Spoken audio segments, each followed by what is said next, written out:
Goeiedag! Good day, fellow South Africans and citizens of the world.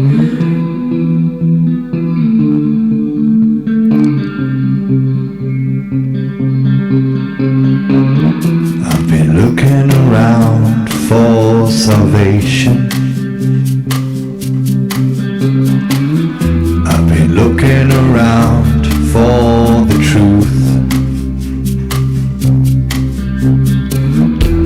All around me I see frustration, and I looked all over till I found you. I sit and listen to your stories, and you're telling me, please don't worry. Not in this world you should know, and love in life is where you should go. If you're looking for somewhere to go, if you're looking for someone to know,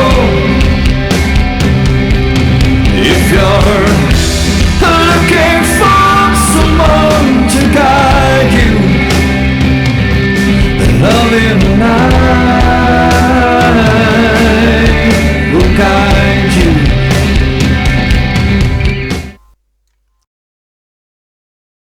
Goeienaand, good evening, fellow South Africans and citizens of the world, and welcome to tonight's live stream. It's going to be an absolute cracker.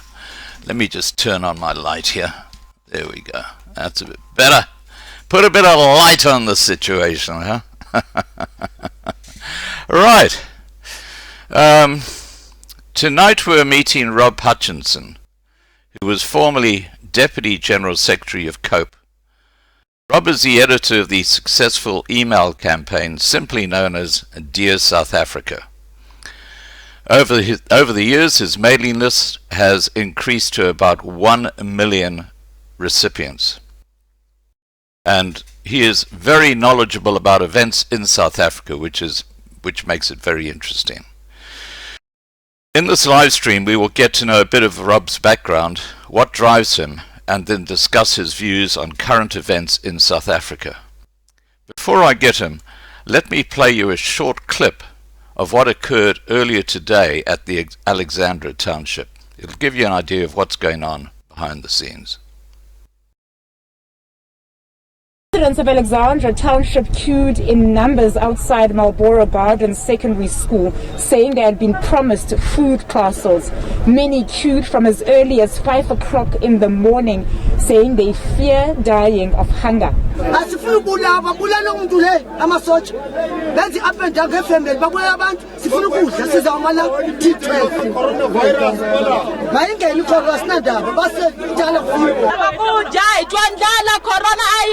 tlhela mintirhweni xavisa matamatisi na mazambhala ya borini a hi koti ku hanya sweswi kombela swakudya hi la ku ita good la ku dya. The city of Johannesburg says the confusion was caused by Good Samaritans who distributed food parcels in the area last week.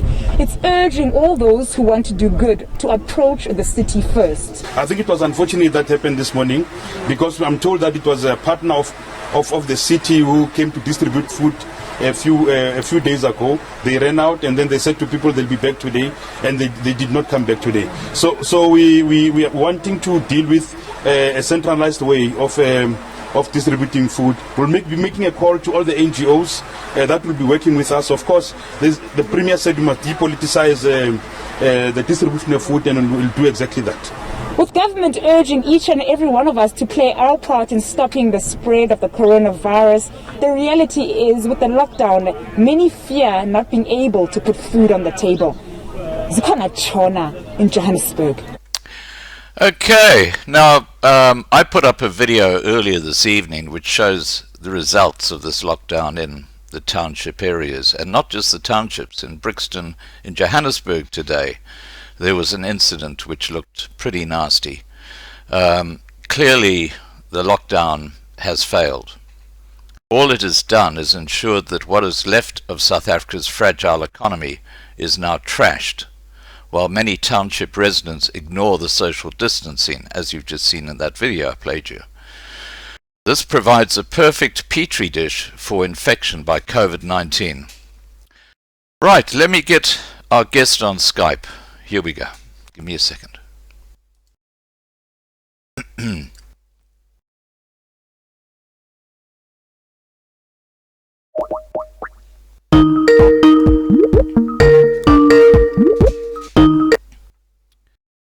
Hi, Rob.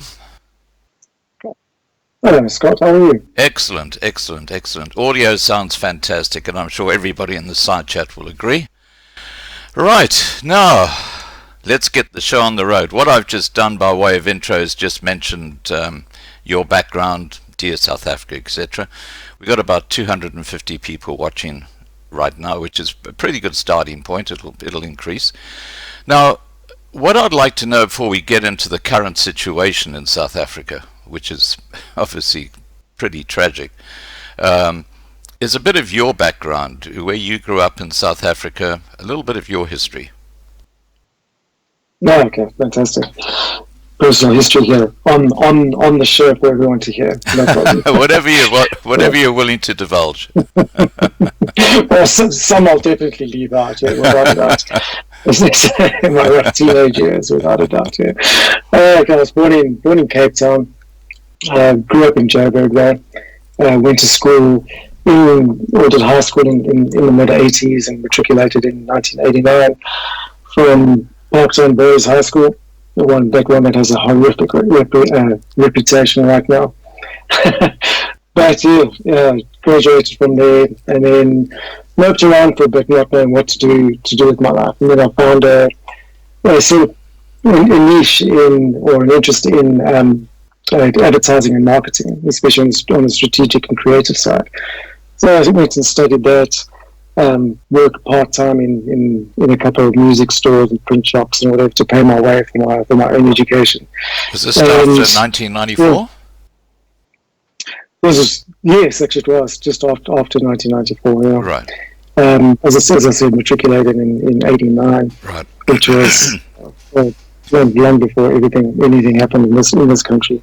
But an interesting aspect of that is that I grew up completely unaware of what actually was happening in the country. Grew up in the late 80s and mid 80s, and what I realized, or look back now, we didn't have any access to social media or internet or anything else like that, so we couldn't check what was actually happening in the country. We had to rely on censored media from our government. So we lived in a bit of a bubble in right. our sort of non-racial neighborhoods and completely unaware. But as soon as I got out of school, you're exposed to a completely different world, especially in colleges and universities and so on. And you kind of, your eyes get opened up to actually what had happened and what you'd missed out on. And I became sort of socially aware right from that stage. Didn't take any action or anything, but just socially aware of the greater world out there, world greater than myself. So I finished studying and then got into the advertising and marketing world, worked my way through a few agencies, was a creative director of two agencies, started my own agency, and then about 10 years ago, I just got fed up with that whole industry and that whole lifestyle, and I just couldn't bring myself to sell products that people didn't really need.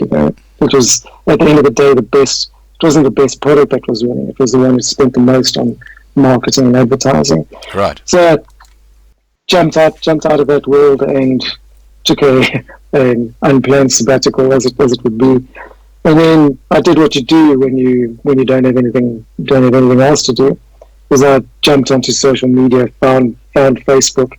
It was relatively new at that stage, and I started a civil movement against e-tags. It was called Proudly E-Tag Free. Sorry, developed quite civil movement against what?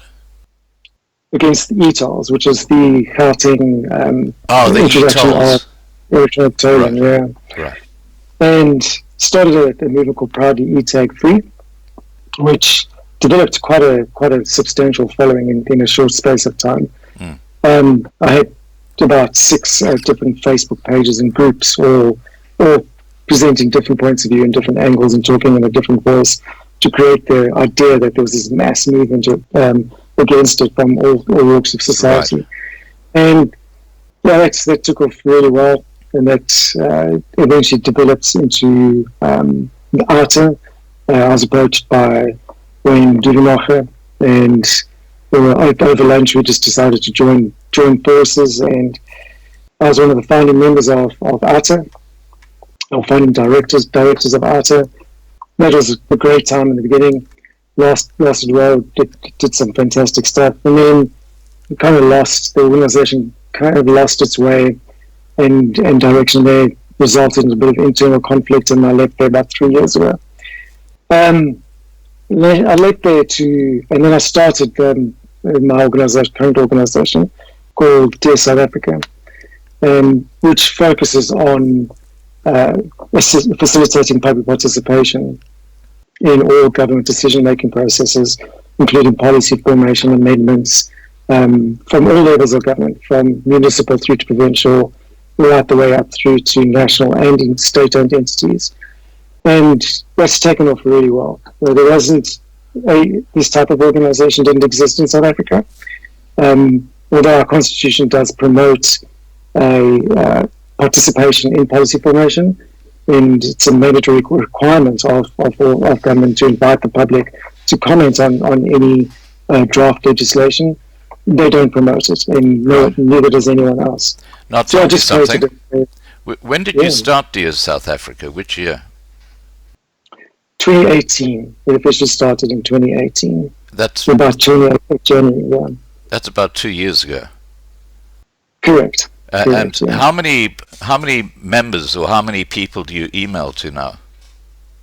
Well, it's substantial amounts.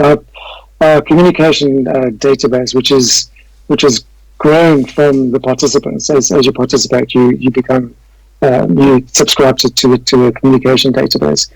We're looking at about just shy of a million subscribers right now. Wow. Yeah. Well, I have to tell you, whenever you send out a Dear South Africa email, because I have a lot of contact with my subscribers, and I've got about nearly 90,000 in total, I get inundated with copies of your Dear South Africa email. It just gets forwarded to me, and it says, "Scott, you got to look at this."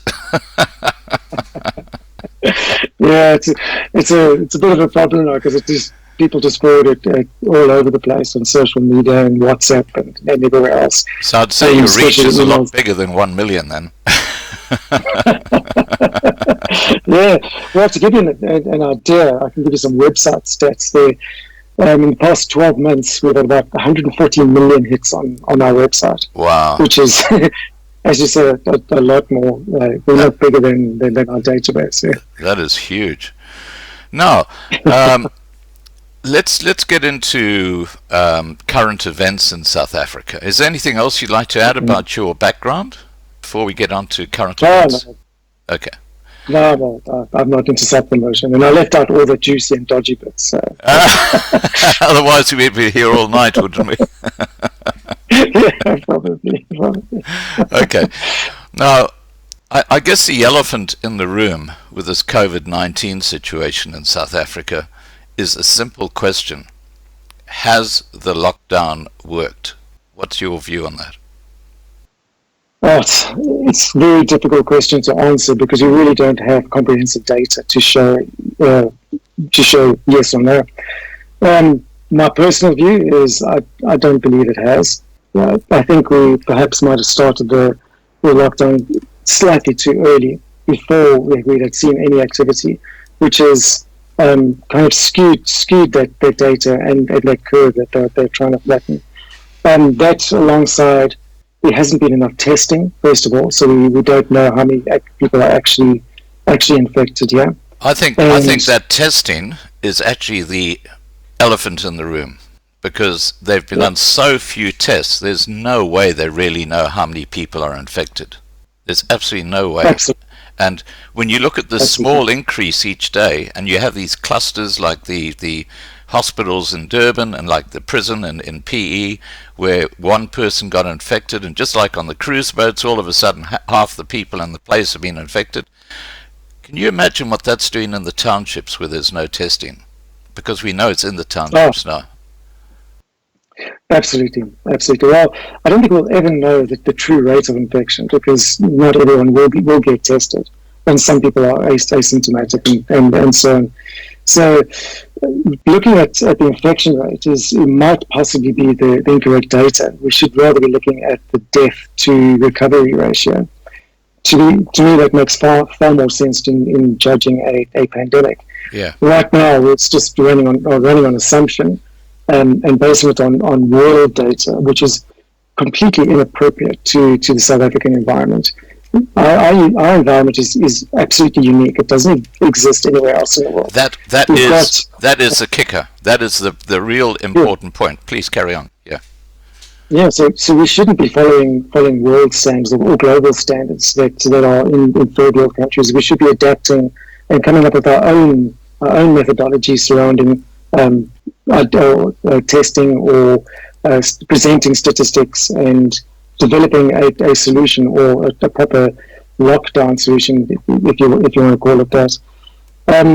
We've got highly densely packed areas in the urban space and townships and so on. Yes, you do have highly dense areas in first world countries and cities like New York. Yes, you do. But it's different. It's different here, completely different. And then we got the wide open spaces and our suburban areas too, which throw so many variables into our mix. But it's really impossible at this stage with insufficient data to make accurate decisions and formulate a plan that'll actually work. We simply don't know at this stage, right. Which is maybe perhaps why our government has gone to the extreme measures, because when you don't know, you always assume the worst case scenario, and you have to therefore plan for it. But that in itself is also going to create more problems, because we won't know if there ever was infections, or if the lockdown actually resulted in fewer infections or deaths and so on. We just simply don't know. Right. Well, I played 3 videos this evening. One of them on this live stream. The other 2 were actually on a video that I published earlier this evening. And in the first 2, you can clearly see, one is in Brixton, Johannesburg, the other one is in Port Elizabeth. You can clearly see there is no social distancing. And, there are hundreds of people milling around, and I won't go into the background. It's basically looting and stuff like that that's going on. But the third one that I put up was at the start of this live stream, which is a short video about how people in Alexandra are starving, and they were promised food parcels and no one arrived, and there was a big uproar about it. Again, no social distancing. This is the reason I asked that question. Has the lockdown worked? Because the whole idea of a lockdown is for people to keep that social distance. If you don't do that, you're obviating the whole idea of having a lockdown. And that brings up the question which you raised, which is South Africa is different to Australia, to America, to the UK. It's got townships where there's no chance you can have social distancing. So the question is, should we even have had a lockdown when you consider what it's doing to the South African economy? Yeah, I tend to agree with you there. I'm a big fan of the herd immunity approach, which seems to be working in certain Nordic countries. I was chatting to a friend who lives in the Netherlands, and she says they have no lockdown there. Well, they do have it, but it's a very relaxed lockdown. You can still walk around. You can still do many things that you would normally. The only thing they promote is social distancing and no hugging and physical contact. And their infection rate is dropping considerably. So is a lockdown effective? I don't know. I have my doubts, but that's just my personal views. And if you think about the whole way vaccinations work, vaccination is all about herd immunity. Infect someone with a small or less potent version of the virus and let everyone be infected in the same way, control it, and you develop a herd immunity. Surely we should be doing the same thing here. And then looking after or keeping a note or monitoring those who are vulnerable, in other words, the elderly and the already sick, all those with pre-existing ailments. Right. But the young and the middle-aged, we should be out there getting sick. Yeah. I remember when I was young, we used to have chickenpox parties. Right. And one kid in the neighborhood got chickenpox, we were all sent around there to have a party to all get it, because then we couldn't get it again. I mean, what happened to that type of thinking? Is this virus that severe that it attacks everyone? Well, the data seems to point the other way. The recovery rate is certainly higher than the death rate. So, yeah, I don't know. I'm not a scientist. I can't give valid information there, but I can just look at the data and make an analysis from that. Right. Well, sorry, I've got someone who's trying to Skype me. I just keep on clicking off his little things. Okay. Now, getting back to the situation in the townships, I think that's a powder keg waiting to go off, because there are people saying that the police have shot at them, and there are people saying that the people are actually shooting at the police, and apparently there's this great amount of resentment growing by the people who are locked down in the townships against the authorities. And it's reaching a stage now where the video I had of Brixton and Johannesburg showed one police car which had been turned on its side, and that's where all these people were milling around. There were no police around. There were no police. There were absolutely no police around. Two police vehicles which had been, one looks like it's been in an accident, the other looks like it's been turned on its side. The only people there were literally hundreds of blacks who were milling around and carrying on. Isn't this looking rather like what it was like pre-1994 in the townships and places where they gathered? Well, I've never experienced that firsthand, but from what I've seen, it's heading that way. And that kind of civil unrest is born from frustration, and frustration comes from a lack of information and a lack of understanding. So government has been incredibly slack in putting out the correct information to the correct people. And not only that, there seems to be a conflict in messaging from different government departments, once again operating in silos. The coordination around this whole lockdown has been absolutely terrible. So people are going to take it upon themselves to interpret whatever's information out there in their own way, and that creates different points of views within small communities and within society, and that will lead to the frustration. Add that to economic uncertainty, and you are just compounding civil unrest, which is why we're seeing the looting now. Then again, we have seems to be a ridiculous ban on what they call essential items. Now, who determines what's essential and what's not essential? And I have a major problem with that, because in reality, everything is an essential item to someone. If it wasn't essential, that item simply wouldn't exist. Simple law of economics. So for the government to now determine what is essential and what is not is causing more frustration and civil unrest. So I can't quite figure out the thinking. Well, I have a theory behind the thinking of banning cigarettes and alcohol and all the other little pleasures of life. But that sort of revolves around more of presenting a carrot at the end of this. If you want to come out of lockdown, and you want your toys back, then you need to comply with our plan of whatever's coming up there. And my opinion on that is it's going to be a forced vaccination and registration program into the central database, which Cyril Ramaphosa has already put up.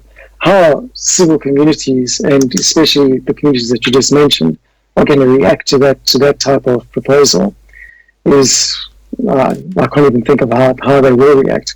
My feeling is there's going to be even some unrest, which might lead to a state of emergency and or stronger and stricter lockdown regulations, or a greater military presence in suburban neighborhoods. Right. Now, you raised the issue of vaccinations, and the Bill and Melinda Gates Foundation have been advocating for years now that they have a vaccination regime which actually gets embedded into each person's skin, rather like a chip, so that you can automatically be identified if you have had a particular vaccine. And they're actually now suggesting that this be mandatory when it comes to the coronavirus. And there's a huge uproar about this in America. What are your views on because that really comes to a stage where it's basically invading your privacy, and it's a regime that's out of control. Yeah, no, I totally agree with that. Look, I'm a libertarian at heart, so to try and adopt any government forced regime on myself, it just goes against my soul. And it seems to be a total conflict of ideology there. On the one side you have a movement saying my body, my choice, and in the same breath you have those same people saying we must get vaccinated and everybody must be vaccinated. So I'm not a fan of vaccines, to be dead honest. Although certain vaccines are absolutely essential. I mean, as a South African, I grew up having all the regular vaccines. I think there were about 5 or 6 that were administered to us as kids. And the polio vaccine and so on, they actually do work. And TB seems to have helped South Africans in some way. But it takes a while to develop a vaccine, especially for a novel virus.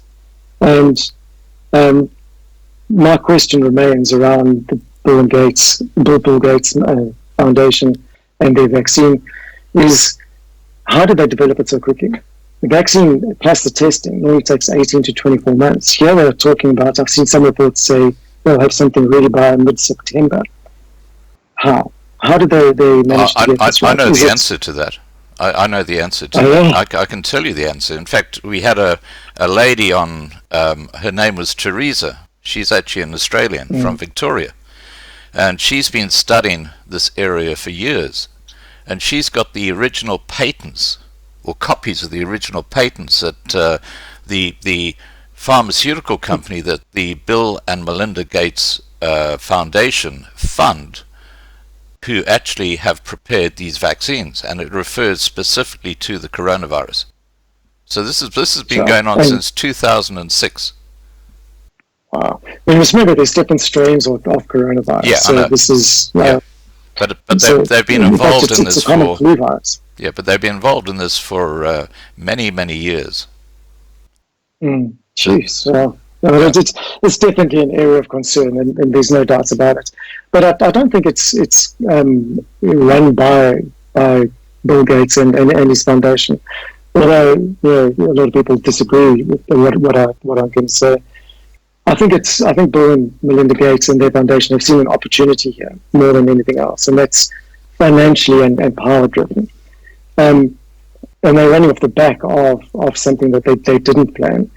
My view behind this is it's more of an economic world war rather than a viral world war, and it's planned by China, and I'm not afraid to say that it's definitely originated from China, but it's more of an economic attack on the rest of the world, deliberately collapsing economies, stepping in, buying up infrastructure. I think it's happening in Australia quite rough there. But it's happening here in South Africa too. There's a whole Chinese economic zone that's been approved in Limpopo. Now, China's economy is based purely on consumerism. they manufacture goods and they export goods because they have no natural resources that they can export to the world like most other countries do. So that that creates that opens them up to quite a vulnerable position in that as their labor costs have increased because their society is now reaching mostly middle class status from being quite poor, their labor costs have increased dramatically. That makes them no longer competitive on the global consumer market. So what they have to do then is find a cheap source of labor. What's the best way to bring in cheap labor? You crash another country's economy, right? South Africans. You push them unemployment up to projections of 45% after this, and you immediately have an immense source of cheap labor from the unemployed people. Rob, can I Yeah. interrupt you for a second? People are saying that the sound on your side is vibrating for some reason. Do you have a audio on that's replaying what we're talking? Not? Okay. What I might do is I might just close the stream down and start again, because I hear you perfectly, but for some reason they aren't. So give me a second. I'm just going to end this call and restart it, okay? Sure thing. Okay, guys, let's see if this fixes it.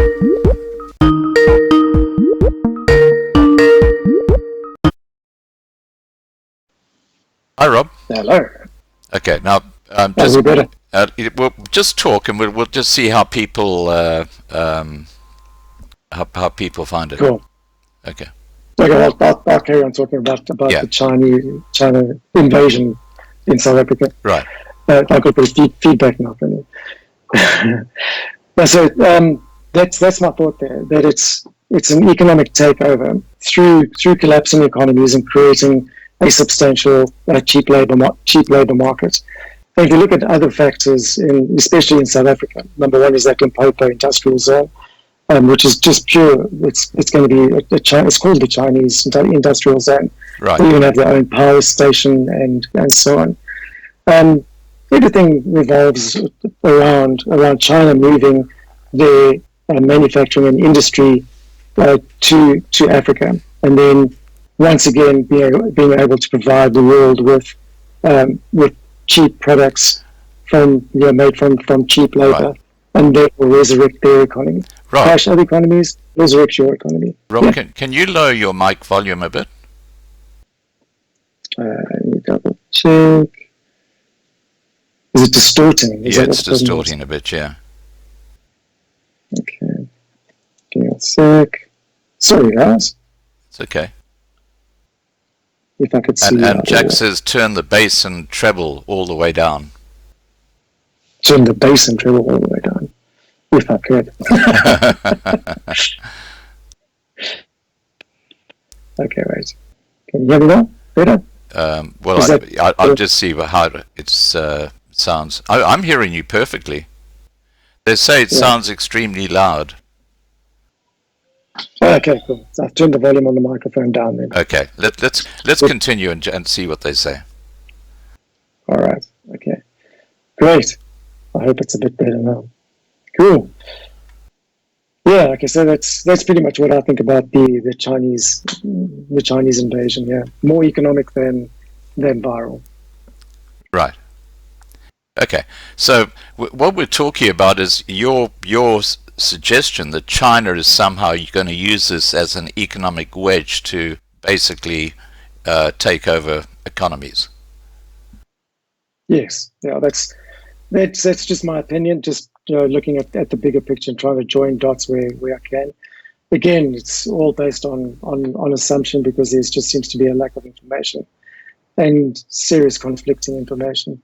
So where I think the Gates Foundation has come in is more around seeing an opportunity to further their vaccination program, which has been on the cards, as you say, since 2006. Alongside that is the WHO, their involvement, and there's a strong connection between the WHO, China, and the Gates Foundation. Funny enough, the Gates Foundation is one of the China of WHO's biggest donors, And the WHO also seems to be towing the Chinese line, which they seem to be the spokespeople for China, which is wrong. They should be a non-partisan organization, Right. which is against the views of everyone. Which is also, a problem. We don't need that kind of thing now. We need proper solutions. The Chinese vaccination program, or the Bill and Melinda Gates vaccination program, is closely linked to the Chinese social credit system. Very, very, very, very similar approach. Tell us I what don't know that's how much all about, because a lot of people won't know. Okay, the Chinese social credit system is quite a controversial thing. What they do is they've got about 200 million surveillance cameras all over their republic, and they monitor and track every single citizen. So every single citizen is registered in a central database, and their movements, their purchases, their reading habits, their internet search browser, everything, absolutely everything about your life is tracked by the government and registered in the database. Then they have a set of guidelines, and which determines whether you're a good citizen or a bad citizen, and you earn points for doing good things that promote good citizenship, and you lose points for doing things that are supposedly promote bad citizenship. Now, the kicker is totally against this stuff. the kicker is that if you do things that the Chinese political party believes in, whether they're right or wrong, you get points, good points. But if you do things that go against their policy, that's when you get hammered.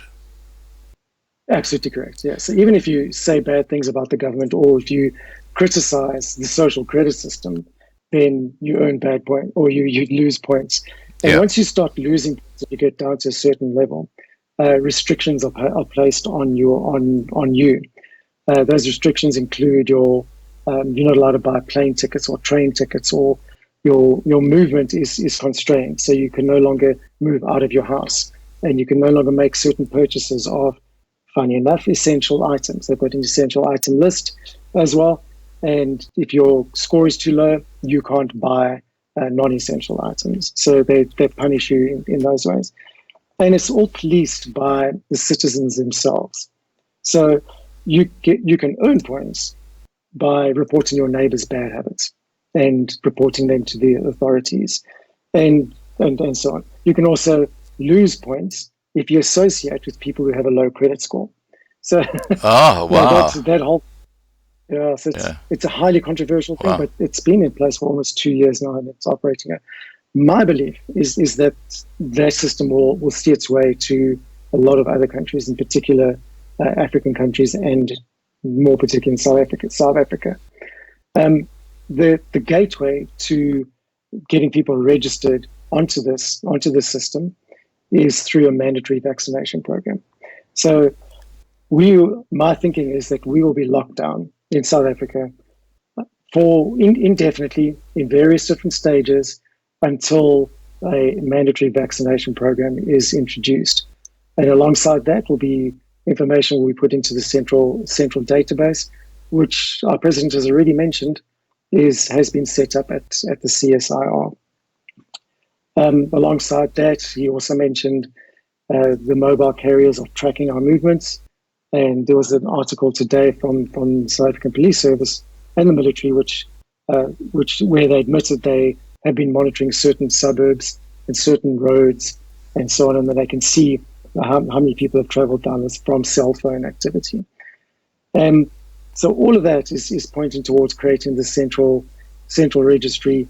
And in my point of view, it's that is where we are headed, towards a Chinese social credit system, and that will work alongside the Chinese industrial zone. So if you are unemployed, as 45% of our population is going to be, then if you're not vaccinated, you will not be able to get a job. You will not be able to hire. There are plenty of jobs available in the new Chinese industrial zone, and funny enough, Mboweni and and Ramaphosa have also been talking about a massive infrastructure project that is going to be launched to help resurrect our South African economy once this crisis is over. There again, to me, that points to the development of that Chinese industrial zone, coupled to a smart city for the workers who are going to be operating within that. That all requires a central database to monitor people, see their movements, and see that they're complying and behaving and so on. Right. Yeah, I think we're headed towards incredibly interesting times. Disturbing times. Terrifying in some aspects. Yeah. By the way, people are saying your voice is now perfect, so they're happy. Oh, Now, while I'm talking about this, the subs, if there are any questions, please just put them into the side chat, and one of the moderators will copy them and paste them later when we're ready to take them. So post your questions at any time. Now, I had Joel Skolson on my show last night, and he's a very... Have you heard of him? I know the name. I don't. Yeah. I don't know. If you go and have a look at my live stream last night, it went for 2.5 hours, and Wow. Joel and I were talking about similar things to what we're talking about, but it's interesting because he has a totally different take on what's going on with this coronavirus. And it's clear that one of the options seriously being looked at now is that it actually, by accident, got out of one of the laboratories in Wuhan. And when you look at I'm not going to go all the details, but it could have been quite easy for that virus to have landed up in the wet market, where apparently it then started.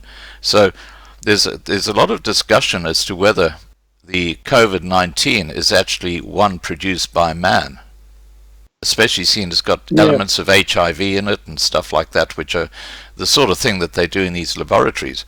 Now, Joel said that his view is that the New World Order, or the Deep State, or whatever you like to call it, they saw this as a fantastic opportunity to trial putting people into lockdown, using the excuse of the virus as basically the reason that people have got to now be self-isolating and so on.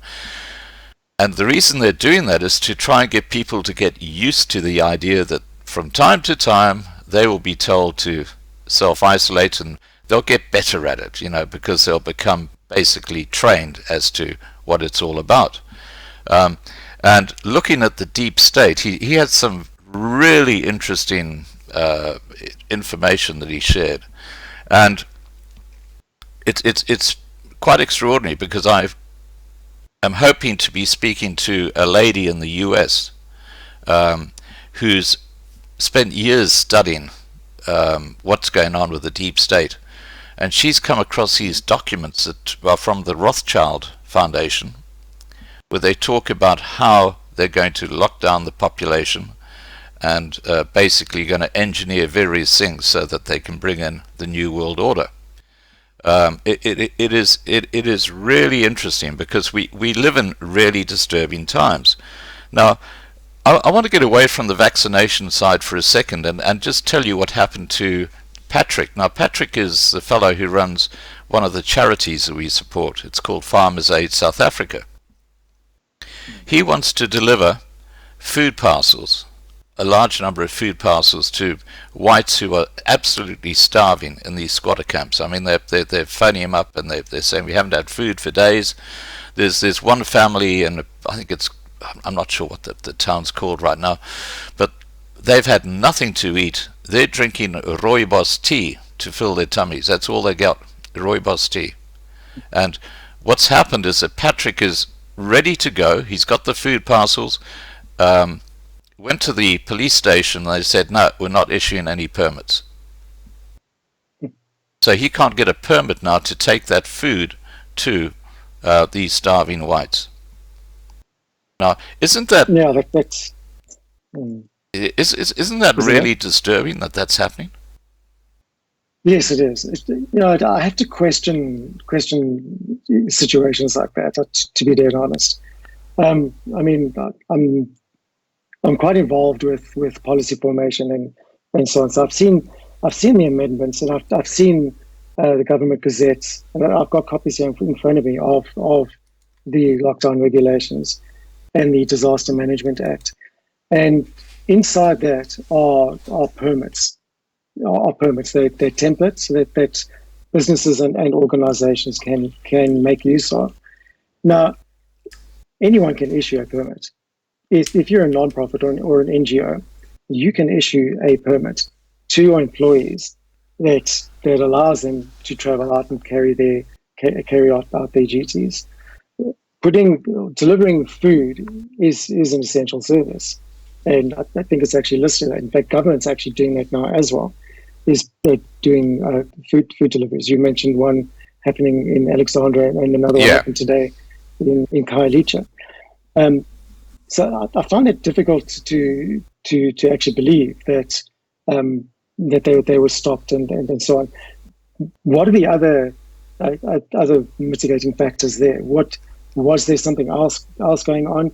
Is this organization just saying blaming government for that? There's a lack of information there. So, but still, I find it very difficult to believe that they would stop something like that, especially in such a focused area. Yeah, well, I know Patrick really well. He's been closely aligned with this channel for over a year now. He's done some amazing work. I mean, the amount of food he delivers to people is extraordinary. So he knows the system. And he said quite clearly that when he went to the police station, because there are all these roadblocks and you have to have these permits to go through the roadblocks, he said that they just said, no, we're not going to give you a permit. Wow. Okay, that's very interesting. See, again, it could be, lack of communication within police structures. We've seen that over and over and over again. Police don't seem to be aware of what the regulations are or even what a permit is supposed to look like and so on. So again, it's probably just major confusion from us. I'd actually love to chat to him and find out actually what actually went on there. Yeah, look, is the case. I'm very happy to put you in direct touch with him. That's not a problem at all. Okay, now let's get back to current events in South Africa.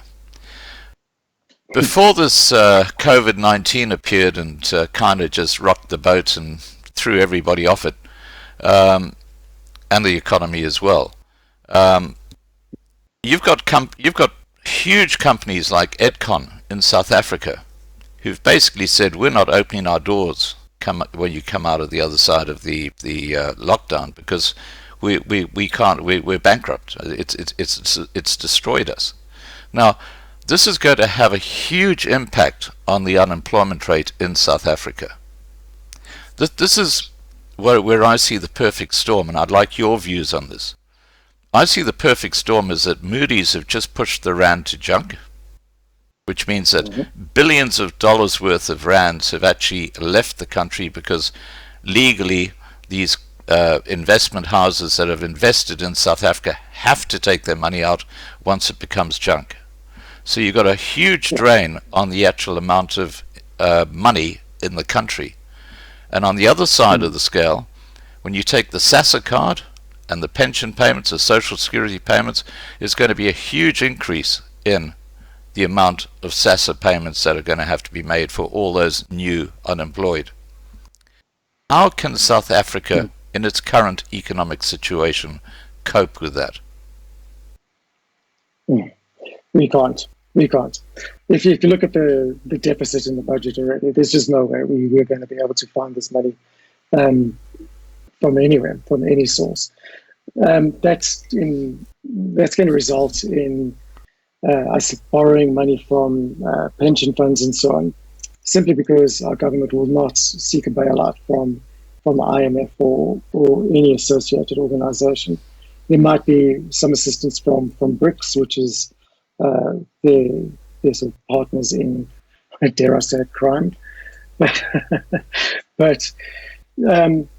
I think, our president has already mentioned, and if you look in the ANC's election manifesto, they mention prescribed assets, or the policy of prescribed assets, which was first introduced by the apartheid government in the late 80s to fund the apartheid, to fund the war by selling government bonds and so on. What prescribed assets does is it forces investment fund managers, in particular pension fund managers, to invest in state-owned entities or government bonds. Like ESCOM. Yeah, like ESCOM or whatever else. There's over 700 state-owned entities in South Africa, of which ESCOM is the one that's carrying most of the debt at about 450 billion rand. Right. But by forcing these investment fund managers to invest in state bonds, it devalues your pension fund immediately. But why they want access to that is there's about 6 trillion rand sitting in these pension funds, in private pension funds, and alongside that there's about 3 trillion sitting in the government pension fund management organization, which is the PRC. So my thinking is they're going to raid those pension funds, and they'll justify it, and the public will say yes, let's assist, just for the greater good of South Africa. But that's just going to create more economic hardships further down the line. All you're doing is kicking the can down the road. When it comes to companies like Edcon, they were already in significant financial problem or trouble before this. So this is just the final nail in the coffin for them. However, they did already mention before this whole crisis that they would seek a government bailout. And I think we're going to see a lot of government bailouts of big corporations, Edcon being one, possibly banks being the other, and so on. Essential services that are quote unquote too big to fail. What happens to the smaller and medium enterprises and sole proprietors and the informal market? I have no idea, and that creates another problem, because South Africa's economy is driven by the small to medium enterprises. It's not driven by the big corporates in any way whatsoever, because most of those funds leave or go offshore and offshore investments and so on. But there seems to be no solid concrete plan on how to rescue these businesses that drive the economy, and that's a major concern. But if we go back to what I said right at the beginning there about creating a cheap labor market, maybe the intention is to crash all those businesses to create that market. I don't know. It's down to a lack of data and a lack of planning and a lack of information. Now being brought out. 2 questions for you on that. Who would be behind crashing the local market? And do you think the greatest beneficiary of this would be the deep state? Well, first of all, who is the deep state? You've got to identify that first. The deep state are extremely rich people. People like George Soros, the Rothschilds, the Rockefellers, and it's not only, as Joel said last night, it's not only people who are in huge or who have got a huge amount of money through finance. It's also other very powerful people in other industries. And what they're wanting to do is to regulate mankind and become basically the government from a power base, just running the whole show. I'm sure you've heard that theory. Yeah, absolutely.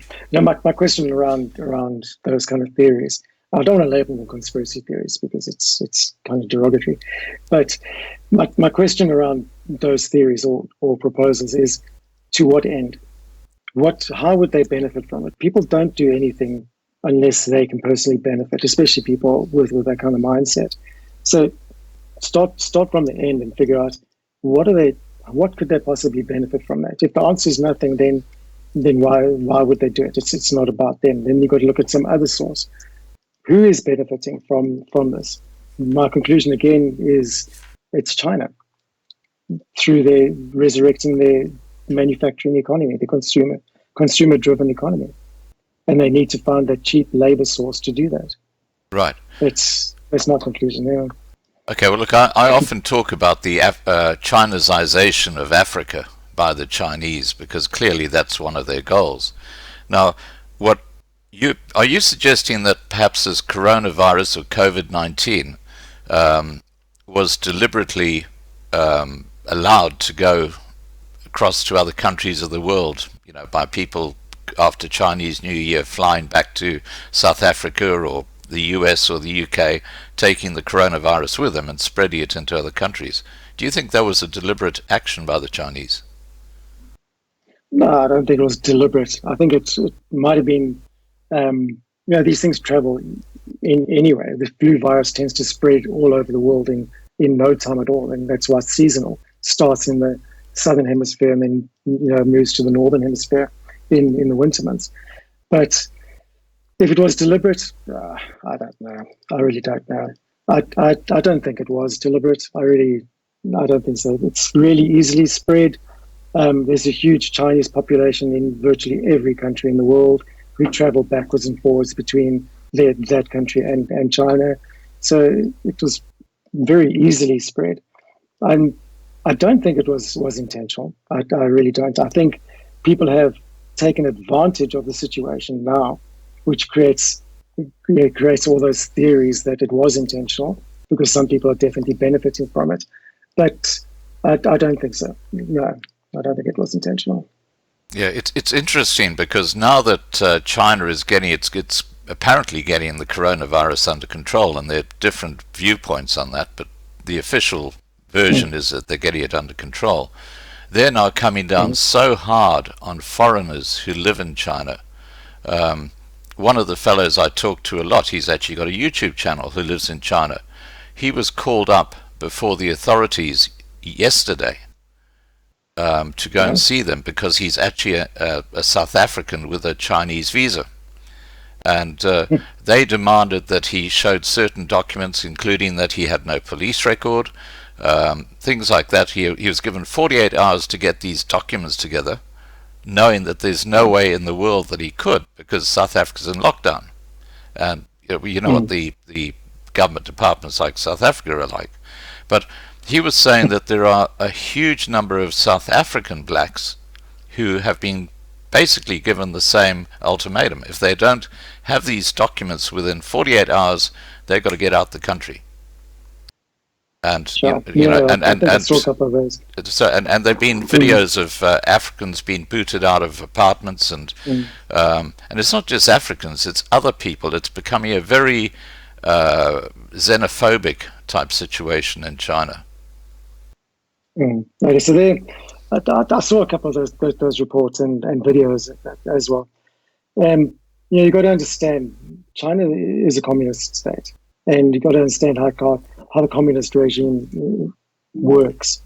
And if you've ever watched that series called Chernobyl, you'll get a better understanding of how the communist mindset works. They don't accept responsibility for anything that has gone wrong. The blame has to be shifted towards someone else. And that's, because the state is all holy and all powerful and supreme. They can do no wrong. So, and the Chinese culture is, makes that problem even worse.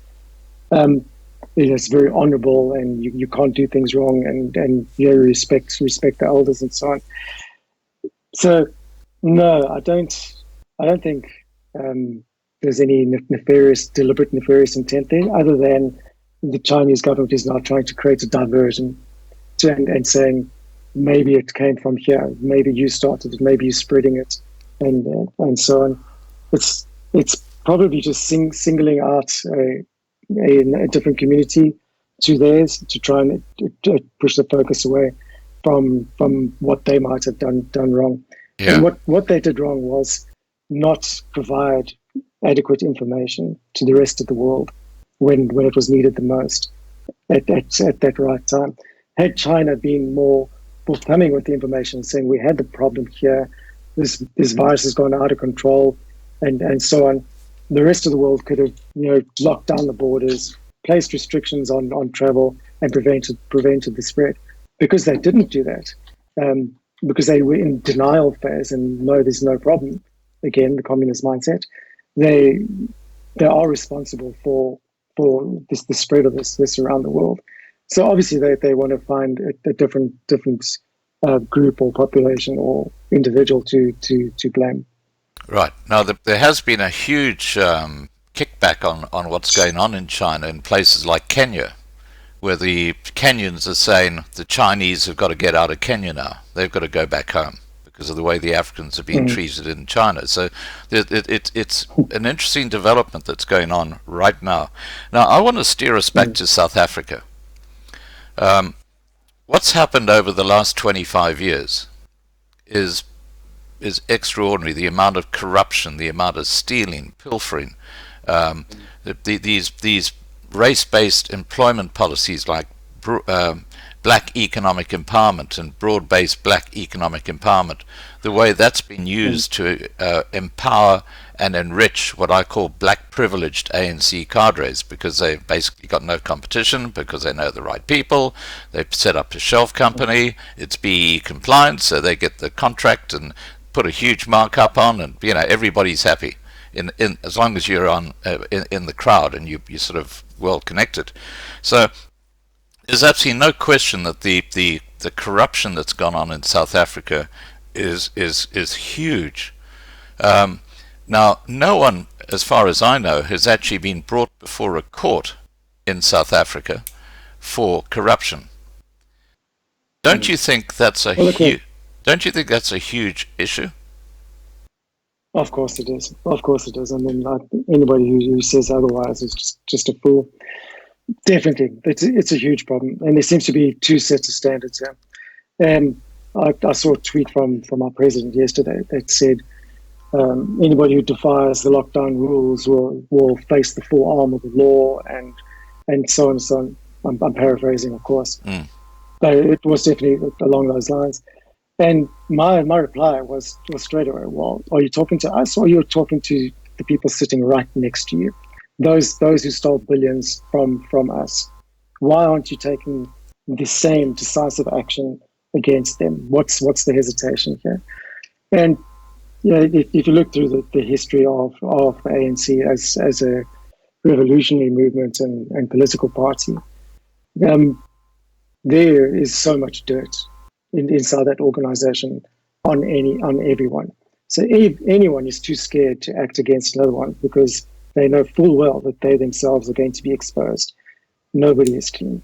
Nobody is clean. No matter who you are, from which political party, you have skeletons in your closet. And those skeletons are just waiting to come out at the opportune moment. So, there's within the political game, there's obviously going to be hesitation for fear of self-incrimination. And that's, I think, what we face here. That's why you see, instead of court action being taken or people being charged, you have all these commissions being formed by our president, which end up costing the taxpayer hundreds of millions. Like the Zondo Commission. Absolutely nothing. The Zondo Commission's cost 400 million rand so far. 400 million. I mean, some of the cases of corruption didn't even cost that much. Why are we spending 400 million on that? And the answer is simple: to delay the process and give the impression that something is being done. We still have cases outstanding from the arms deal. When was that? When was that? That's about 1990 something. Exactly. And that's what just happens. These people will never, ever, ever see the inside of a jail cell, let alone a courtroom. It's not going to happen. Not going to happen. Well, I'm hoping to be talking in the near future to a High Court judge, and her name is Mabel Jansen. You might have remember her. She was the one who was actually going to go and look at Julius Malema's case, and where he was being taken to court by SARS. And as soon as she... 16 million. Yeah, and as soon as she said, yes, he has a case to answer, the advocates representing Malema in the courtroom said in Zulu, and she understands Zulu, that she has just signed her death warrant. They said that in Zulu in front of her. And the extraordinary things that happened was that within a couple of weeks of this, there's a white activist, I've forgotten what her name is now, but her boyfriend is high up in the EFF. And she said that this woman came after Mabel, saying that she was a racist and taking out of context something that she'd put into her Facebook page. And all of a sudden, all the media was picking up her story and getting her on, and she was saying, "Oh, you can't have this woman as a high court judge," and da da da da da. Next thing she knew, she was basically told that she had to resign, so she resigned from her job as a high court judge. This all happened after she said that Malema needs to go and face court, and she happened to be away from her house when a hit was put on her. You heard about that hit with William Booth the other day, where people shot at him. From the cameras, they actually saw people that looked like police coming into her apartment, and they broke in, and they all had guns, and they stole the computers that had all the evidence on, and they did a runner. And that's what's going on in South Africa. It's a gangster state. Yeah, it is. It's without a doubt, it's a gangster state. When you're talking about, when you asked me to talk about my history in previous to now, what I omitted is that I have been in politics as well. I was Deputy General Secretary of COPE. Right. Yeah.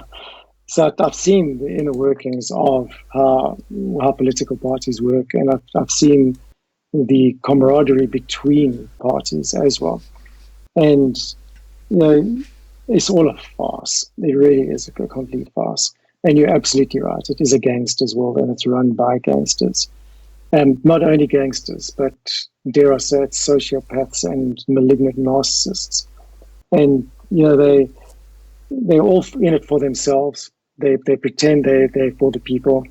I'm not talking about COPE. I'm talking about in general. EFF and ANC.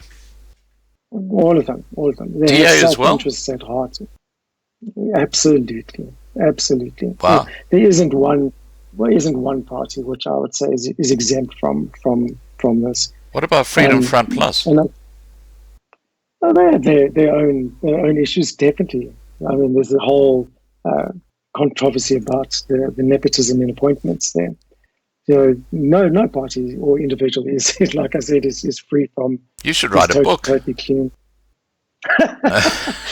Good Lord! I'll write it. I'll write it from exile.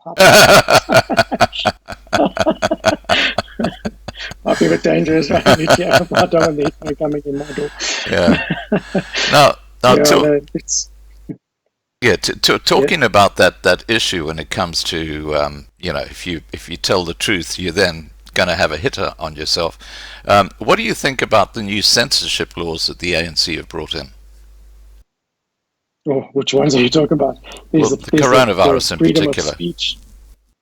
Oh, that again. What they've done is seen a brilliant opportunity to enforce all these authoritarian laws. And my concern is that none of these laws in these regulations here, I've got it here right here in front of me. None of these laws here actually have an expiry date. Not one. Not one. So how can we ensure that these laws are actually removed and we go back to, well, I'm not going to say normal because I don't think it will ever be normal again, but how do we make sure that these draconian authoritarian laws and regulations are removed and we actually have are granted freedom of speech again and basic constitutional rights which most of have been removed. The whole freedom of speech thing is a big bugbear for me right now. It's, government has blatantly said that any dissemination of false information will be cracked down and criminally charged. How do you know what's fake and what's real right now? Right. I mean, you simply don't. There's just not enough information, not enough data, and to say what's real and not. If government charges me for distributing false information, which later turns out to be truth, what do I have any recourse? Right. Can I sue the government for false arrest? I don't know. Probably not. And government and government officials have been the biggest distributors of fake news to date. Right. Why is no one taking action against them? They're applying their own rules to them. Once again, there seems to be two sets of rules. One for us mere mortals, and then another set of rules for the connected or politically connected or cadres.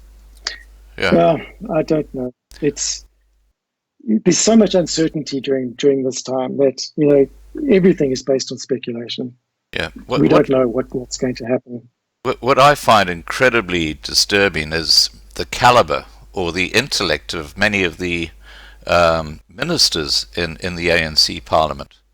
I mean, some of them, I don't think they've got a matric. I think and they don't have an understanding at all of what they're doing.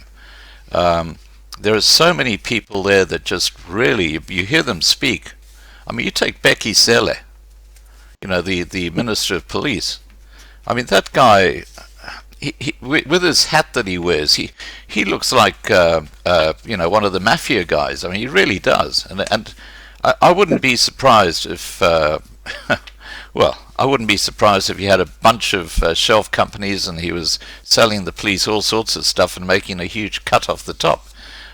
What are your views about the competency of these ministers in the ANC government? I don't have any views. You can't say. No, I can and I will. I think they are wholly incompetent, absolutely incompetent.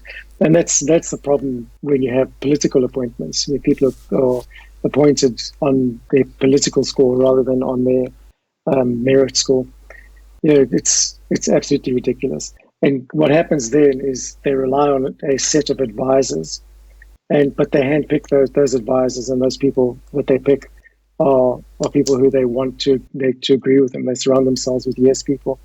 So it paves the way for people like Chele, who definitely has an authoritarian approach to life.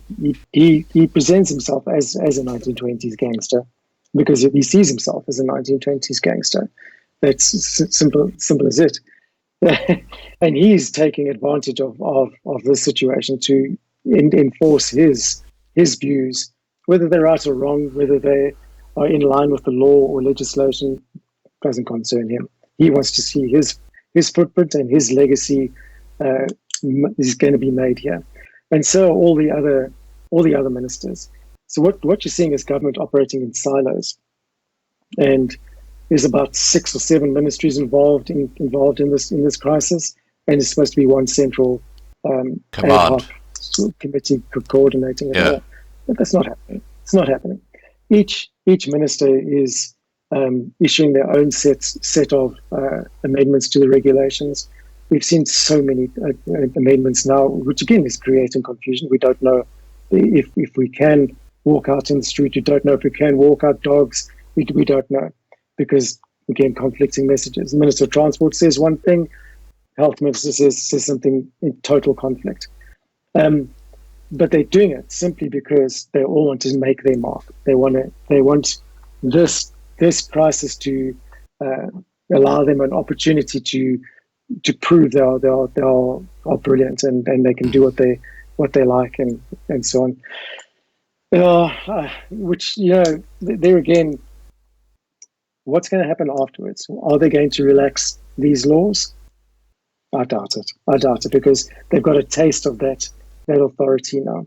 Yeah. They've got a taste of that dictator style that they crave, and that personality type. They thrive on it. Absolutely thrive on it. So it's going to get tougher, I think. Yeah. That's my honest opinion. Well, I had the lady who runs Truckers South Africa on a live stream about a week ago. And she was saying to me that there's a complete breakdown between the Ministry of Transport and the police, or Becky Cele, because the Transport Ministry said trucks need certain permits to prove that they can travel along the roads for essential goods. And that's actually like a document. And in KwaZulu-Natal, trucks have been pulled off the road because they haven't got a little sticker on their windscreen. They can show them the document, which is their permit, but that's not good enough. They want to see the sticker on the screen, on the windscreen.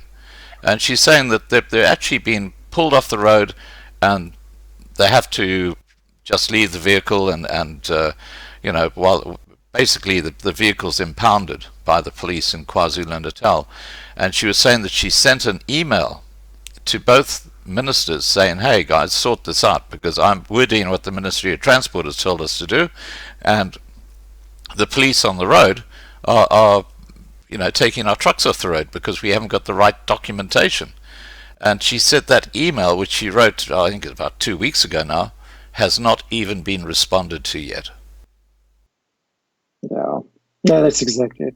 It's again boils down to a lack of communication between the departments, and not even just between the departments, within the departments, down the ranks. Nobody really knows what's going on. And what compounds it is, again, the continuously changing regulations. So, it's what this is highlighting is that big government, it cannot function. Big government is actually detrimental to itself and to society, because they just simply cannot control themselves. If they can't control themselves, how can they control society? That's a lot of these ideologies are now being exposed as being completely detrimental to a functioning society. And in one way, I see that as a good thing, because it's being exposed.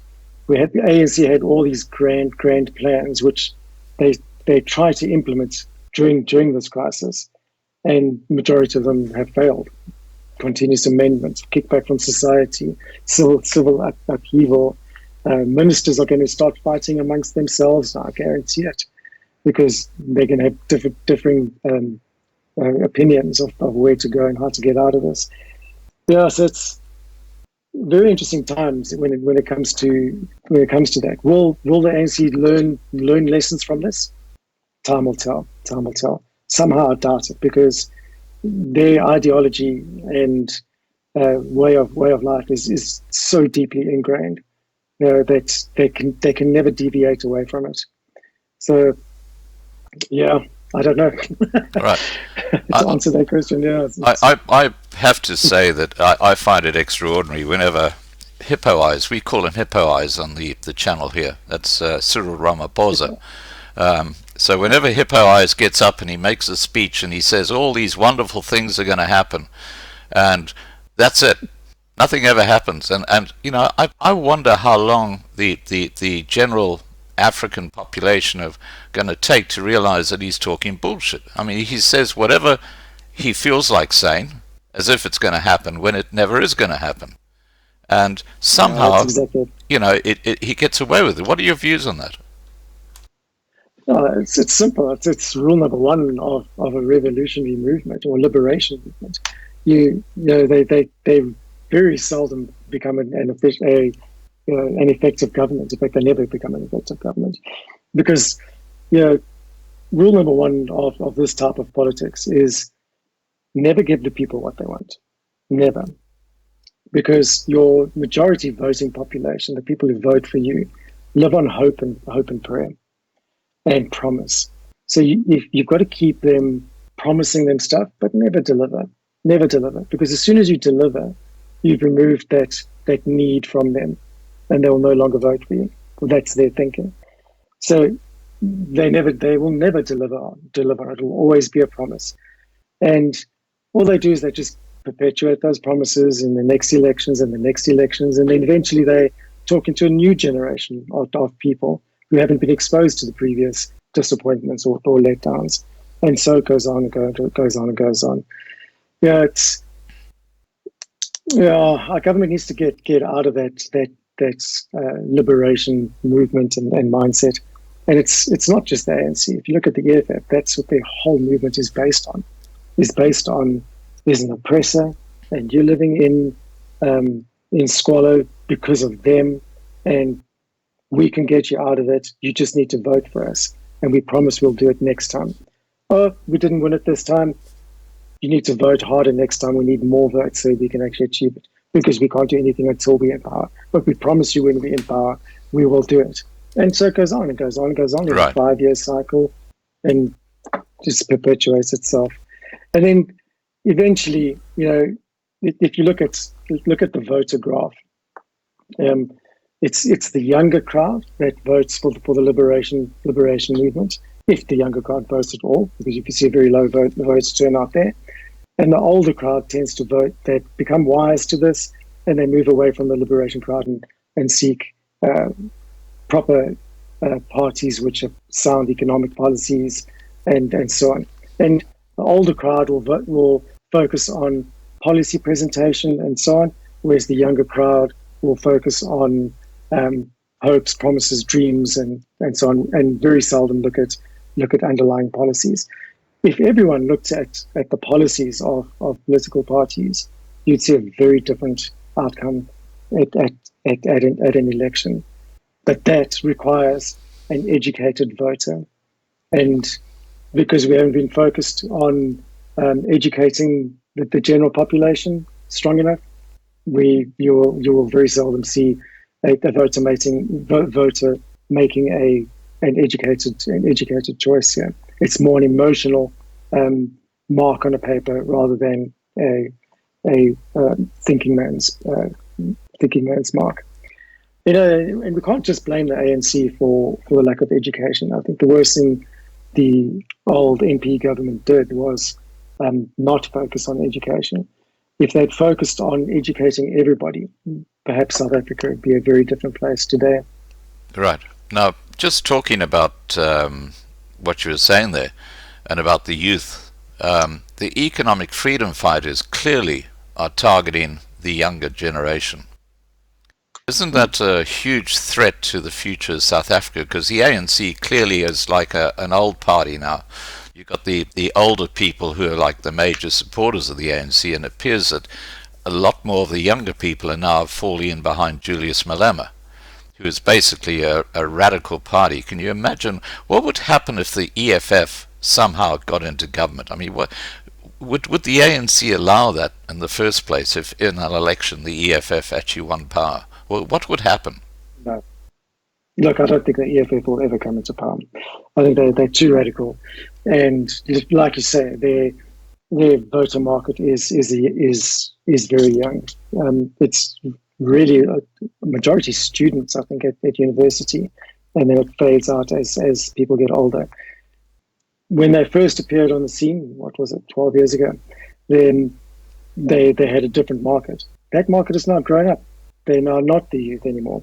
So they need to find more youth, and they do that through the universities. They've got a very strong student movement. And the reason you focus on, or the reason why they focus on the youth is because of our higher youth unemployment rate. So you promise these unemployed youth a better future. You don't necessarily, I mean, the EFS campaign is all about jobs and so on. So you promise them a job, and those who aren't able to get a job, we promise you we're going to look after you, and so on.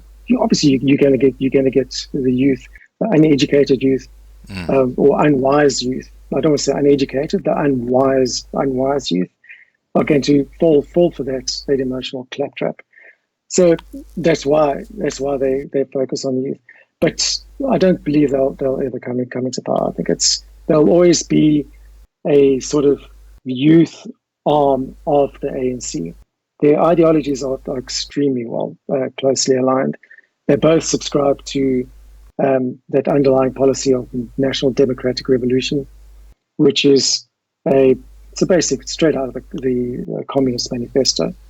So, and they both subscribe to that. It's socialism / communism in its purest form.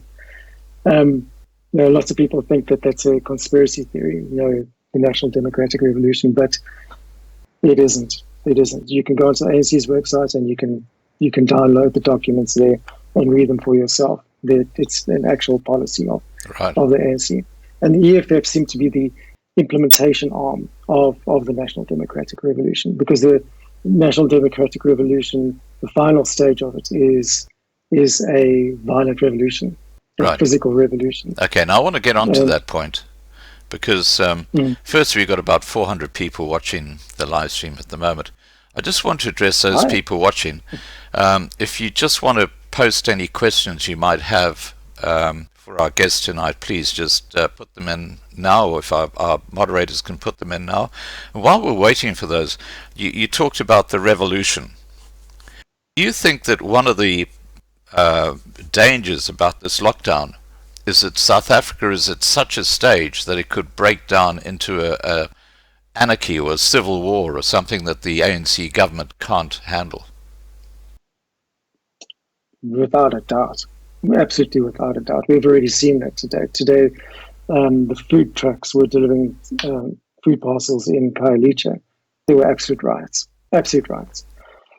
It's a terrible idea. We live in a very unstable environment in South Africa because of the major disparities between the wealthy and the poor.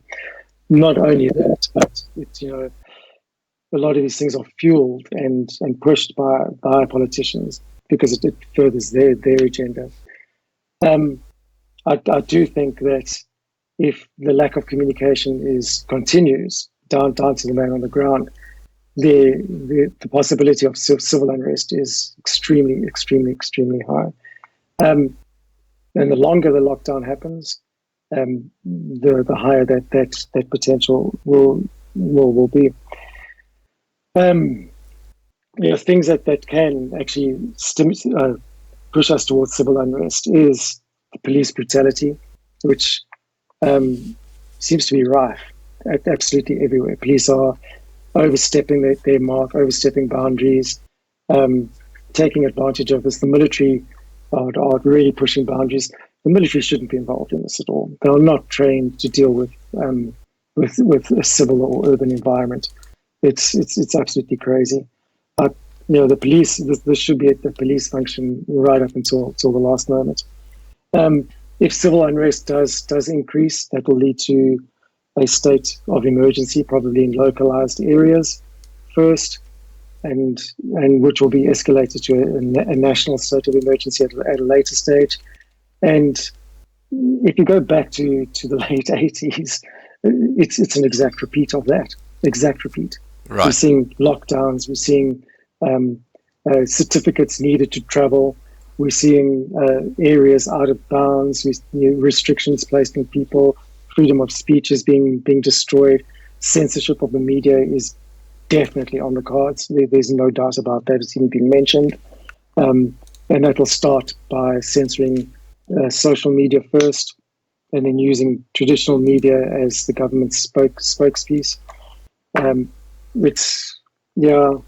Look, this lockdown poses some significant challenges to civil society, and one of those is the frustration from not knowing what's happening or unclear messages. And I do believe that we're going to see a massive escalation in civil unrest if this goes on for much longer.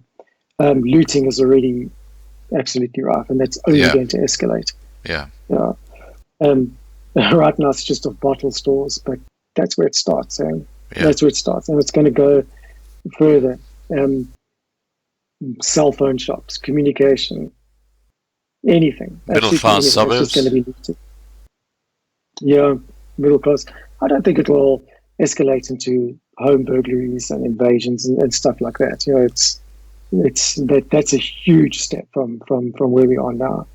And it's a lot harder for individuals or mobs to simply going into suburbs, not knowing what they're going to be facing. There's a significant firearm population in South Africa. Right. It mostly exists in those suburbs that people are going to go to. So, and they're well aware of that.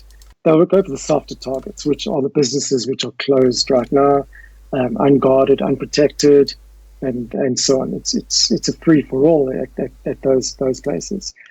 So, I think that's mainly where the civil unrest will happen. I don't believe it will go into the suburbs at all. It won't. Yeah, I think communities from that point of view will stick together, and so on. So I don't want to create unnecessary, sort of unjustified panic around that, but I don't believe it will go there. Yeah. Right. Okay. Now, I've got a bunch of questions that people have asked. I'll just put these to you. Abu Bakr has asked, please ask what he makes of the narrative that there is a white genocide going on in South Africa. Oh, that's a difficult question, man. That's a difficult question. Too many views on a white genocide. I don't think there is such a thing as a white genocide, to be dead honest. Yes, sure. There is an unusually high number of farm murders that are happening. But there are so many factors to consider in that. Wide open spaces generally see a high number of attacks. Sure, these attacks are violent, unnecessarily violent, but don't seem to be just burglaries and so on. They seem to be planned and organized. But to call it a white genocide might just be a bit misplaced. Farmer genocide, maybe, but not a white genocide. I don't want to label it as something like that. Right. We see South Africa sees how many 57 murders a day on average. How many of those are white? If it's a white genocide, then the majority would be white, but they're not. The murder statistics are a pretty accurate reflection of the racial demographic in South Africa. They're pretty closely aligned. So that immediately dispels that it is a white genocide. Let me ask you this point. If you consider how unruly the army is in South Africa, I mean, we've seen so many examples of that in the townships. If we get to a stage where there's complete anarchy in South Africa, and you've got troops who are hungry, they've got guns, doesn't that shift the equation when it comes to where they're going to target to get food and stuff like that? Oh, without a doubt, yes, it does. In any kind of situation that kind of thinking would apply. As people get desperate, they'll become more violent, more aggressive, and more bold in their actions. And the longer this goes on, the more frustrated and bold the military will become in response to that. So it does create sort of a powder keg, just waiting to go off, and all it requires that little ignition point, a little catalyst of something to set it off. I can't say much more on that. Sorry. Right. Okay. Now, another question for you. BTFD has said, if secession of the Western Cape even a possibility, or is it just wishful thinking? And I think that's a really relevant question, because if the country does break up into anarchy and the ANC government implode, isn't that a trigger for these groups like ULA to say, okay, we're going to now claim this area as a separate state, where the adults in the room are now going to be in charge? Yeah, look, the whole idea of secession is really interesting.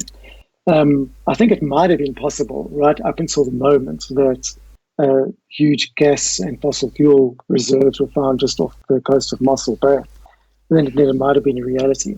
But right now, if the Western Cape or the Cape and Western Cape and Eastern Cape and Northern Cape had to break away from the rest of South Africa, that those natural resources would go with them. Right. There is no way in hell the ANC right now would allow that to happen. But what happens if the ANC implode? Yeah, the ANC. I don't think the ANC will implode. They'll absolutely try and keep their organisation together.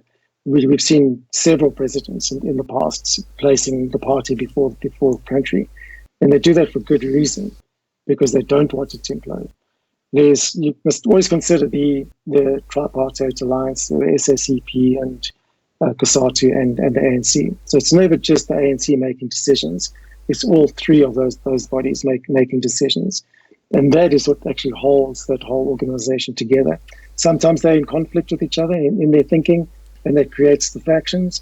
But I don't think the ANC will ever implode as such as we expect it to. I think the DA stands more chance of imploding than the ANC at this stage, simply because they seem to be shooting in the dark in all directions, unfocused and so on. But there again, it's also just speculation. I think the ANC might evolve and change, especially in after this crisis and in the near future. Again, because there'll be a huge Chinese influence in every action that the government does take. Whether that influence will be guidance or whether it will be manipulation remains to be seen. Right. I tend to stay sort of on the manipulation side, but yeah, I think was it Zuma that said the ANC will rule until Jesus comes? I tend to agree. I think they'll be here for many years, well after I'm gone and so on. Right. Yeah. Well, that poses another question there. It's if we all want this country to improve. There's no doubt about that. The question is how do we go about doing that? Do we fix the ANC from inside out, knowing that they are going to be in power and they're going to fight for that power to stay in power no matter what? Or do we fight to put another political party and start from scratch, which is a long-term process? See, to me, it's quicker to fix from the inside out, if that is possible, rather than bringing in a new government, totally new government, and then waiting 20 years to see the results of that. And we might end up back where we were at square one. So it's a bit of a mixed bag there. We're open for debate. Anyone else to suggest anything? Right. Okay, now, Sean Jacobs has asked, given the strength of the unions and the corruption, will South Africa become a socialist state? Are we not already a socialist state, is my question there. So, I think yes. I think we are definitely headed towards socialism, if not communism. That is the underlying policy of our current government. In fact, there seems to be a global push towards it from global organizations and political bodies. The UN is a big proponent of socialism, and our government seems to be closely aligned with that. You've got to look at a bigger picture if you ask questions like that, and look at our government's involvement in other bodies such as African Union, of which Cyril Ramaphosa is a chairperson. Mm-hmm. To take into account the ideology of the African Union, which is socialism, open borders, breaking down, and so on, that will filter down to South Africa without a doubt. And we're pretty much, a socialist country as it is, with 19 million social grants being issued, and the ANC marking that as a proud achievement, raising it from 3.5 million when they came into power to now 19 million. I think it's just below, it's like 18.5. But the simple fact that they're presenting that as an achievement indicates their socialist intent, because anything other than socialism would strive to reduce the number of social grants rather than increase it. You want to make people self-dependent, self-reliant, and self-contributors to the economy and be able to look after themselves, rather than creating more dependence and therefore creating a more controlling and larger government. And the socialist mindset is all about changing society, and therefore it filters down to change the individual, and that requires a substantially large government. Whereas on the other end of the spectrum, it's a capitalist, or it's become a dirty word, so I don't use it. On the free market side. On the free market side, that's all about self-empowerment, empowering the individual. Right. So you change the individual, and the individual individuals collectively change the society. To me, that's a better way of thinking. But that's just my free market type of thinking. Socialist is all for bigger government, whereas the free market is more about a smaller, less restrictive government, which promotes self empowerment and self determination at the end of the day. Right, I just see Darvy's here. Hi, Darby. Did you hear the news with Patrick? The really exciting news, a nice donation, which is hopefully going to help. Okay, let me get back to the... Darby actually works with Patrick, who's got that Farmers Aid charity. Okay, now, next question from Charles Robb.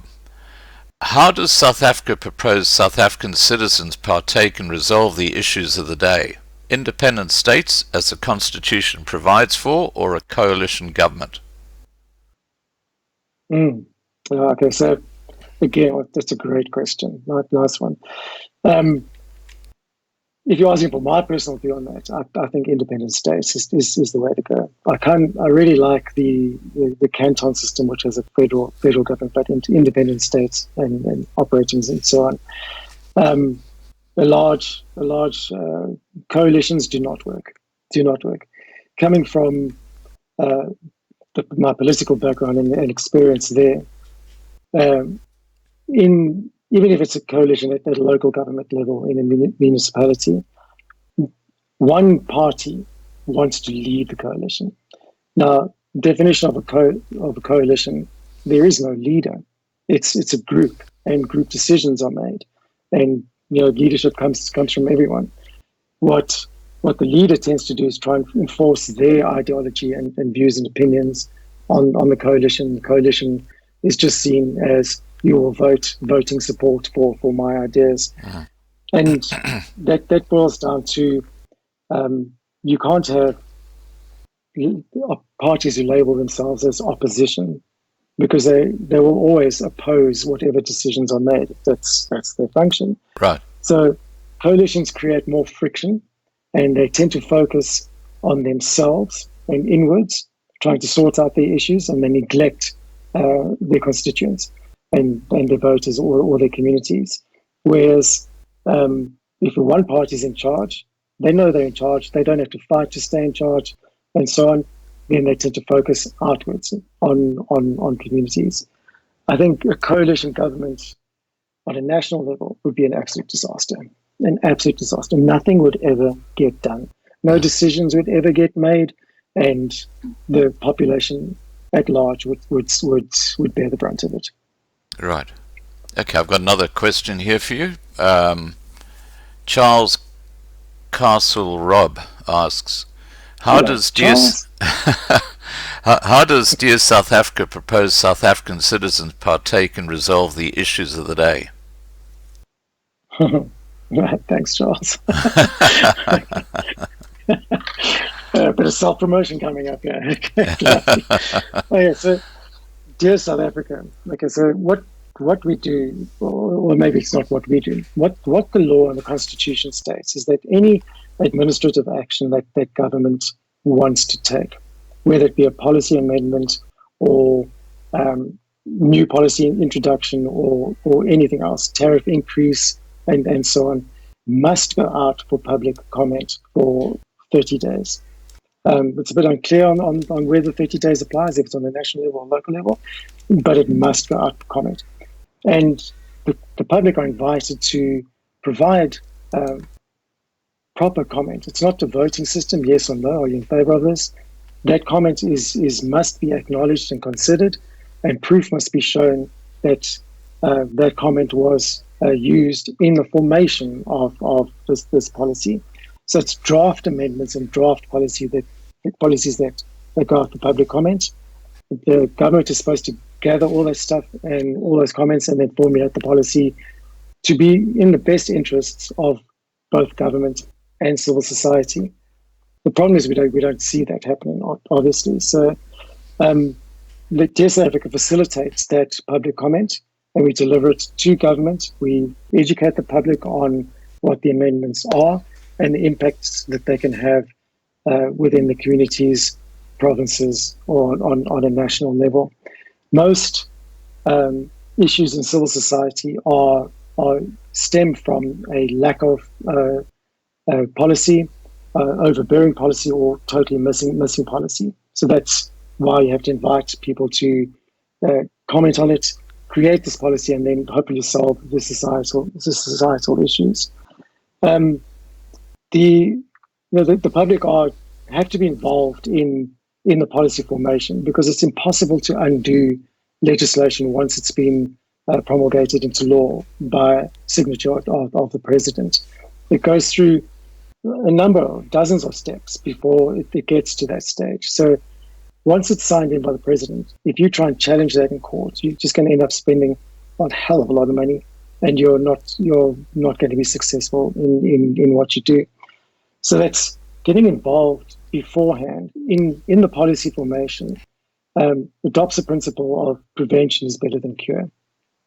And you must be involved. All South Africans must be involved in that. And if we just let government run and form these policies, then we're going to be in the same trouble that we are currently in. But yeah, it's being involved in the policy formation, and it's from there's literally every day there's a new policy amendment that's been published at some level, from local bylaws up through to national legislation such as the NHI or expropriation without compensation. That's an elephant in the room. Yeah, without a doubt. We're going to have a whole podcast on that one. Yeah, absolutely. So the idea is, and why DearSA Africa exists, is to encourage people to get involved in the policy formation before it becomes a law and before it's promulgated by the president, so that we can actually develop and co-develop adequate policy that meets all objectives of society and government. Right. Now, you're a very understated man. I mean, a man with very clear, a good moral compass, and you've got a good direction in where you're going with your email.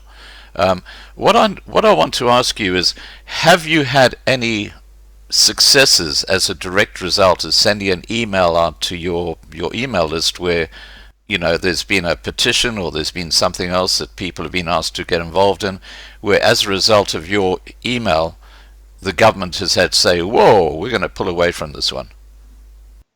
Yes, actually we have. We've got a number of instances like that. Tell us about them. The first one was on a local level, the city of Cape Town, on that drought water charge that they implemented or wanted to implement. So as the legislation is required, they put it up for public comment, but they didn't really advertise it. It's just placed on their website, and then just a little notification went out on their social channels. And we picked it up, and we highlighted it. We sent it out to our database and so on, just in Cape Town. And the city of Cape Town normally gets about 150 to 200 responses on those type of initiatives. We provided 61,000 public comments directly to them. And as a result, because the law says they have to acknowledge and consider every single one in the policy formation, they realized that there's just no way they can do this. There's no way they can do it, so they abandoned the whole idea, and then tried to reintroduce it as a different fixed charge under some other legislation, which we noticed again went through the whole process and invited comment, got 57,000 comments on that one, and they ended up canning the whole idea. So, yeah, it was a great first sort of initiative, and that kind of launched our whole organization, and because we realized the power that public participation actually does have. Other issues, closely aligned to us in our umbrella, DearSA Africa has lobby groups, right? And these lobby groups are aligned to different sectors of government.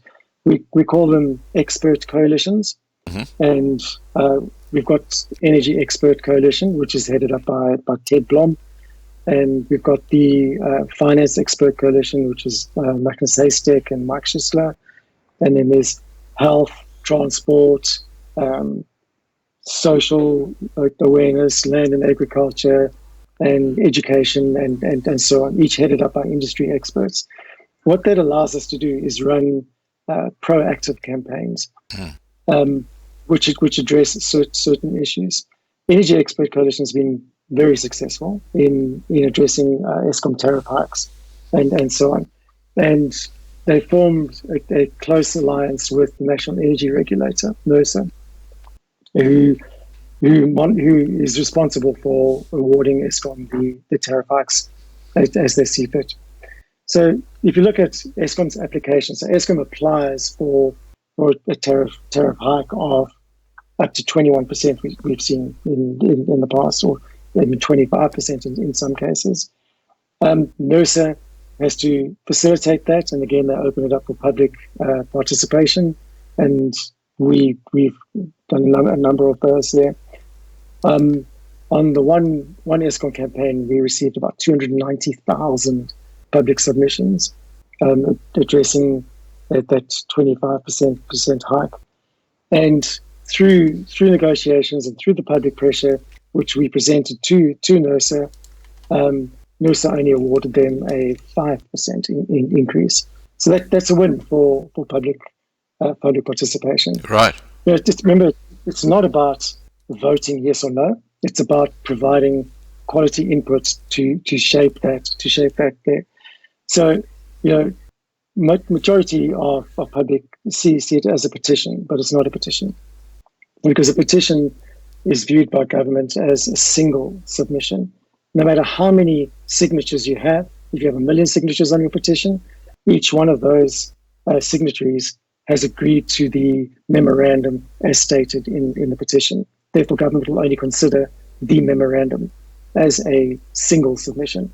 Whereas our method makes sure that every single public comment is considered as an individual submission. Right. So instead of getting one with 1 million signatures, from us they'll get 1 million submissions. That'll keep them busy. which is just keeping busy. Look, we do provide a summary and a report which we send to the different committees or bodies as such, just to make their lives a lot easier. Otherwise, they'll shut down public participation entirely, because it's just too much of an administrative burden for them. So we in that way we're effective in shaping those policies, just through public pressure, presenting the facts and encouraging public participation. If nobody participated in the DearSA campaign, we would have seen a 25% increase in our electricity tariffs, because we had a significant public participation, which raised valid concerns. DearSA only granted them a 5%. So, it is an effective way to shape policy, without a doubt. Well, I have to say, your organisation is a lot bigger than just a Dear South Africa email then. Now, one of the people you mentioned there is Ted Blom. And I'm hoping Marlena, who you've chatted to, she actually looks after my live streams, and we're hoping to have Ted Blom on in the near future on one of our live streams. So if you know him, just give him a call and say, hey, being on the Loving Live channel, when are you going on? I'll phone you, Michael. Okay, cool. That would be a first. Okay, cool. I'm in daily contact with Ted, obviously, because we work together. Right. Fantastic. We would love to have Ted on the channel here to talk about, obviously, issues that he knows all about. Now, Fiona has asked, independent states, as the Constitution provides for, or a coalition government? I guess she's talking about secession, or states which are like semi-autonomous. As we mentioned earlier on, you've not chatted about this already. I think so, but just give a brief summary. It's a different question. So independent states, in my view, is a great way to go. It makes countries more manageable and so on. The issue arises there where you have sectors of government which are national or federal rather than controlled at a provincial level. One of those is obviously the police force, the South African police force. Their directives come from a national level, Right. and they implemented locally through local branches. However, so if you had to create independent states, you would have to have independent police forces for each state as well. Now that creates a significant problem, especially when it comes to monitoring of crime and cross-border activities and so on. You would more than likely end up with one set of rules for one province and a different set of rules for another province. So, and we've already seen that in traffic legislation. It's chaos because you have local implementation of national legislation, and then each province does their own thing. Or in traffic legislation, each municipality implements it differently. Right. And parallel systems running just creates absolute chaos. So by creating independent states, you face the risk of creating an even bigger government at the end of the day, because you're going to need a national government, now a separate department to manage each one of these provinces, and that they're going to have each province is going to have its own cabinet as such, aligned with national cabinet. So separate countries would be a better option if that was possible. Yeah. But I think a number of states or provinces should be reduced back to what it was. I think we have too many provinces in this country, and that's the more you have, the more room for corruption and more room for error and so on. It's a really difficult question, to address immediately, because there's so many things to consider. But yeah, I think we first got to succeed in South Africa is getting the country to run cohesively together. Yeah. We have a Western Cape government that even during this lockdown seems to believe they are separate from the rest of the country. And the lockdown regulations are national regulations, but the Western Cape seems to be interpreting their own sort of set of rules and saying you can go ahead and do this, and that's creating conflicts on a national level. So, there's a lot of things to consider there. Yeah, well, the DA have certainly made a complete hash of the Strandfontein lock-up for the homeless people, haven't they? Now, Marlena's just written in the side chat, Ted has agreed to go live, but we have to wait till after the lockdown, as they cannot have the meeting at present. So that's the update. So I believe he is going to be going live with us, but just put in a word for us anyway. That'll be great. Fantastic. Okay. Now, Cameron Wright says, will the ANC lose more votes due to the measures they are taking right now? Difficult question. I think if we had to have an election right now, yes, of course. But remember, whatever goes down comes up. So, this is a big political game, and it's you can really see it now, where Cyril Ramaphosa is using this, because he's a politician.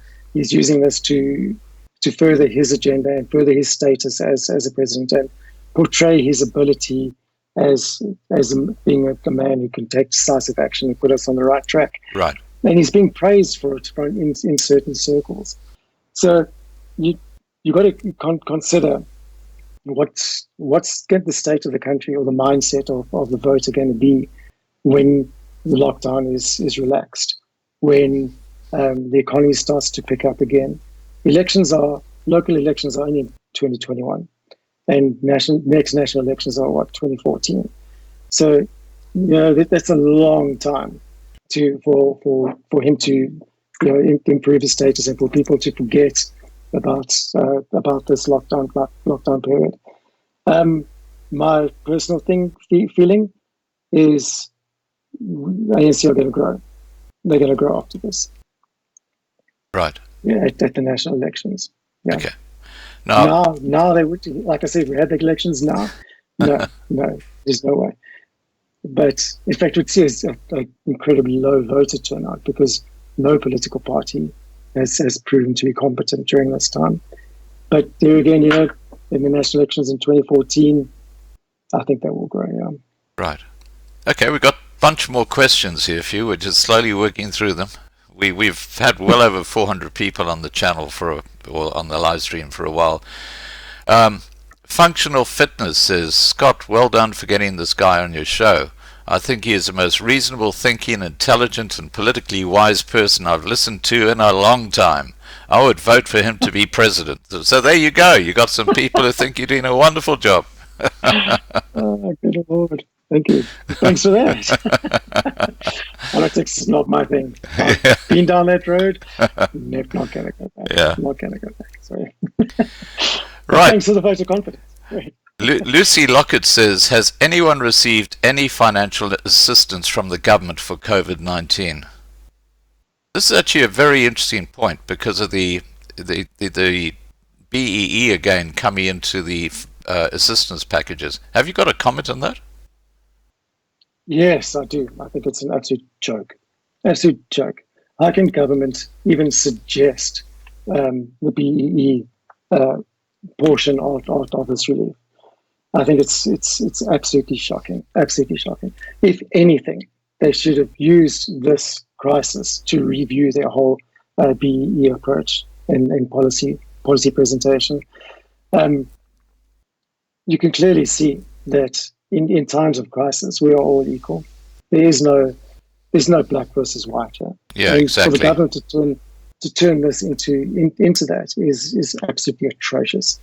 And sorry, I get quite angry when I'm totally against BEE.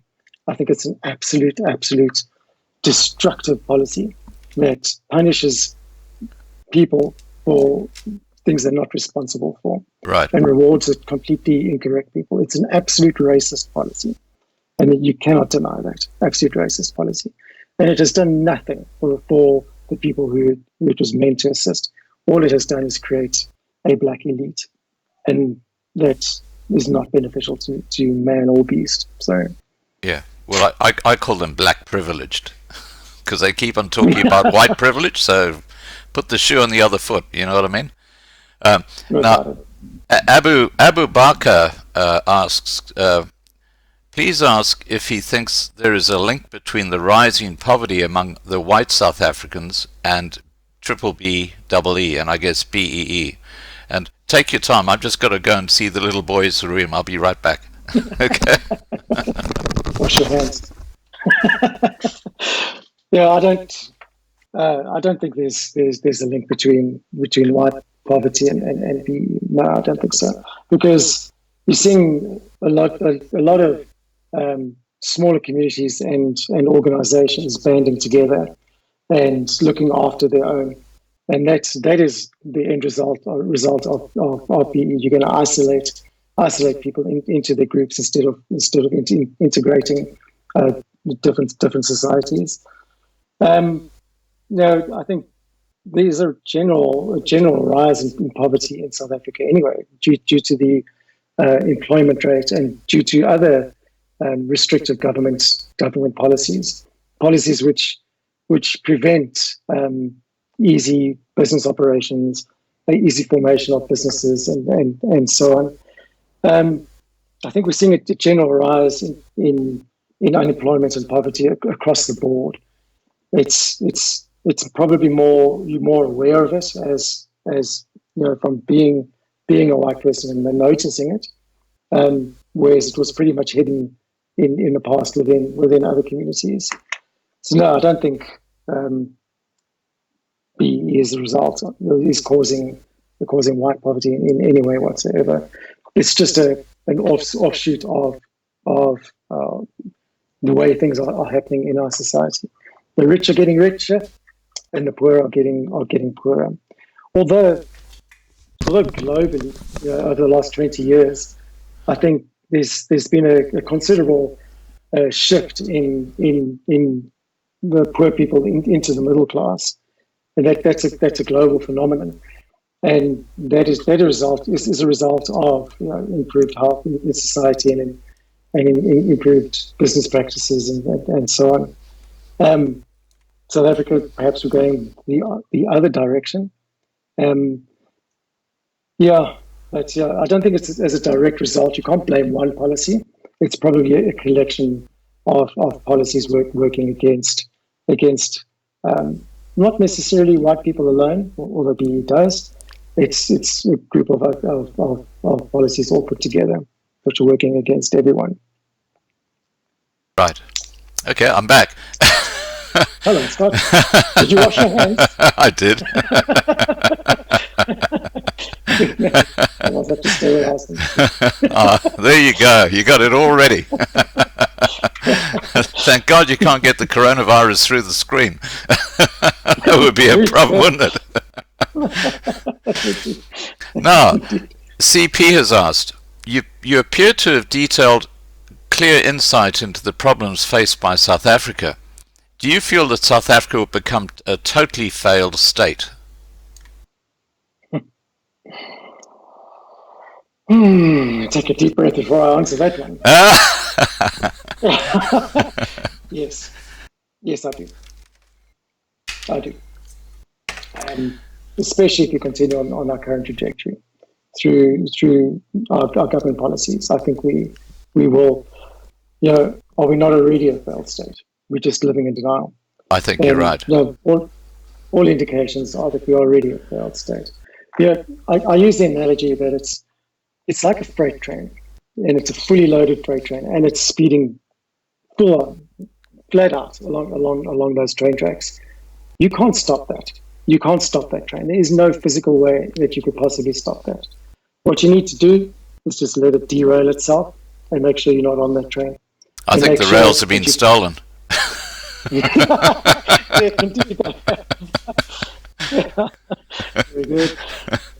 So let it derail and make sure that you're in a position to rebuild from the wreckage. That's all.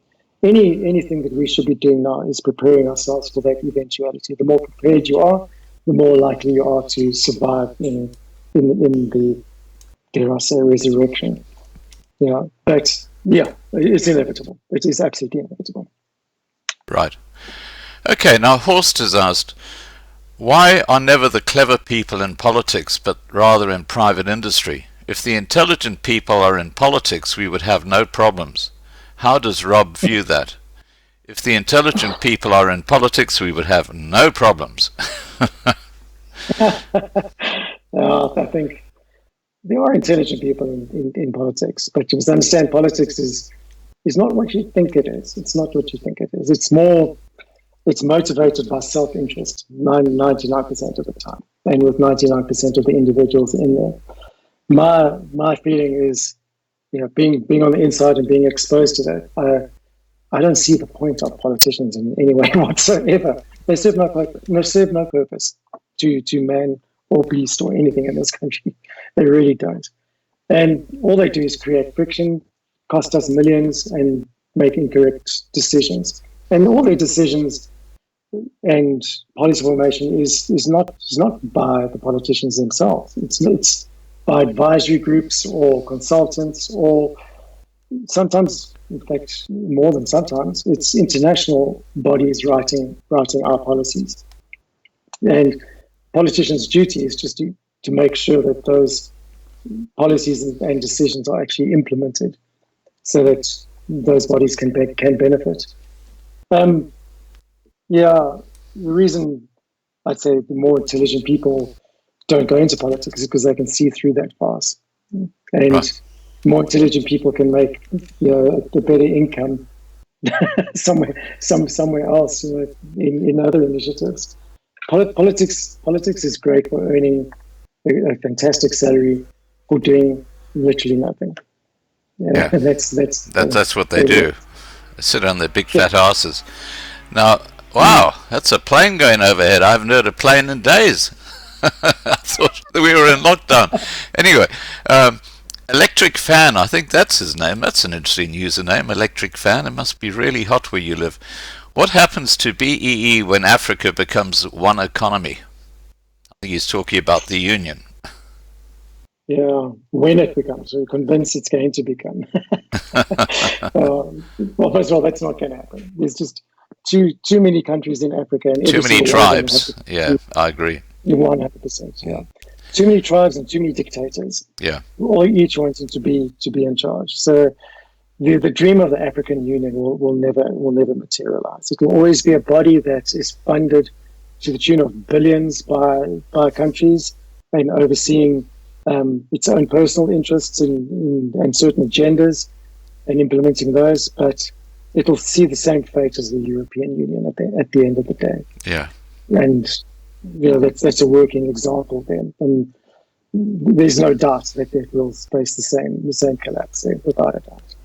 So I don't think you have to worry about that about BEE being implemented across Africa because it's just not a reality. No. Now, No. talking about the African Union, you probably heard that earlier today Ramaphosa suggested that he's got an expert panel of financiers who are going to go and raise money for Africa. Did you hear about that? Yeah, I did. And one of them is Trevor Manuel. Yeah. I mean, Ramaphosa couldn't organize a kitchen party, so I don't know how he's going to work that one out. Anyway, functional. He's done this before. Eh? Remember, he's done this before. He's had many of these kind of excursions. Yeah, but they've never really come to fruition. Never. No. Now, who's going to invest in South Africa now? Let's be real. Well, that's actually a really good point, because Marlena's written as follows: Scott, please ask Rob if he foresees that BBBEE will continue after lockdown, as that will not help the economy. Yeah, it will continue. Well, it's helping. It's helping the black privileged, Yeah. isn't it? Well, yes, it's going to continue in its current form. There's no plans to revise it at any stage soon. I constantly monitor the government gazettes and call for comments and policy amendments and so on, and also monitor the different parliamentary groups on a daily basis. Right. And although they're not functioning right now, some are, but not fully.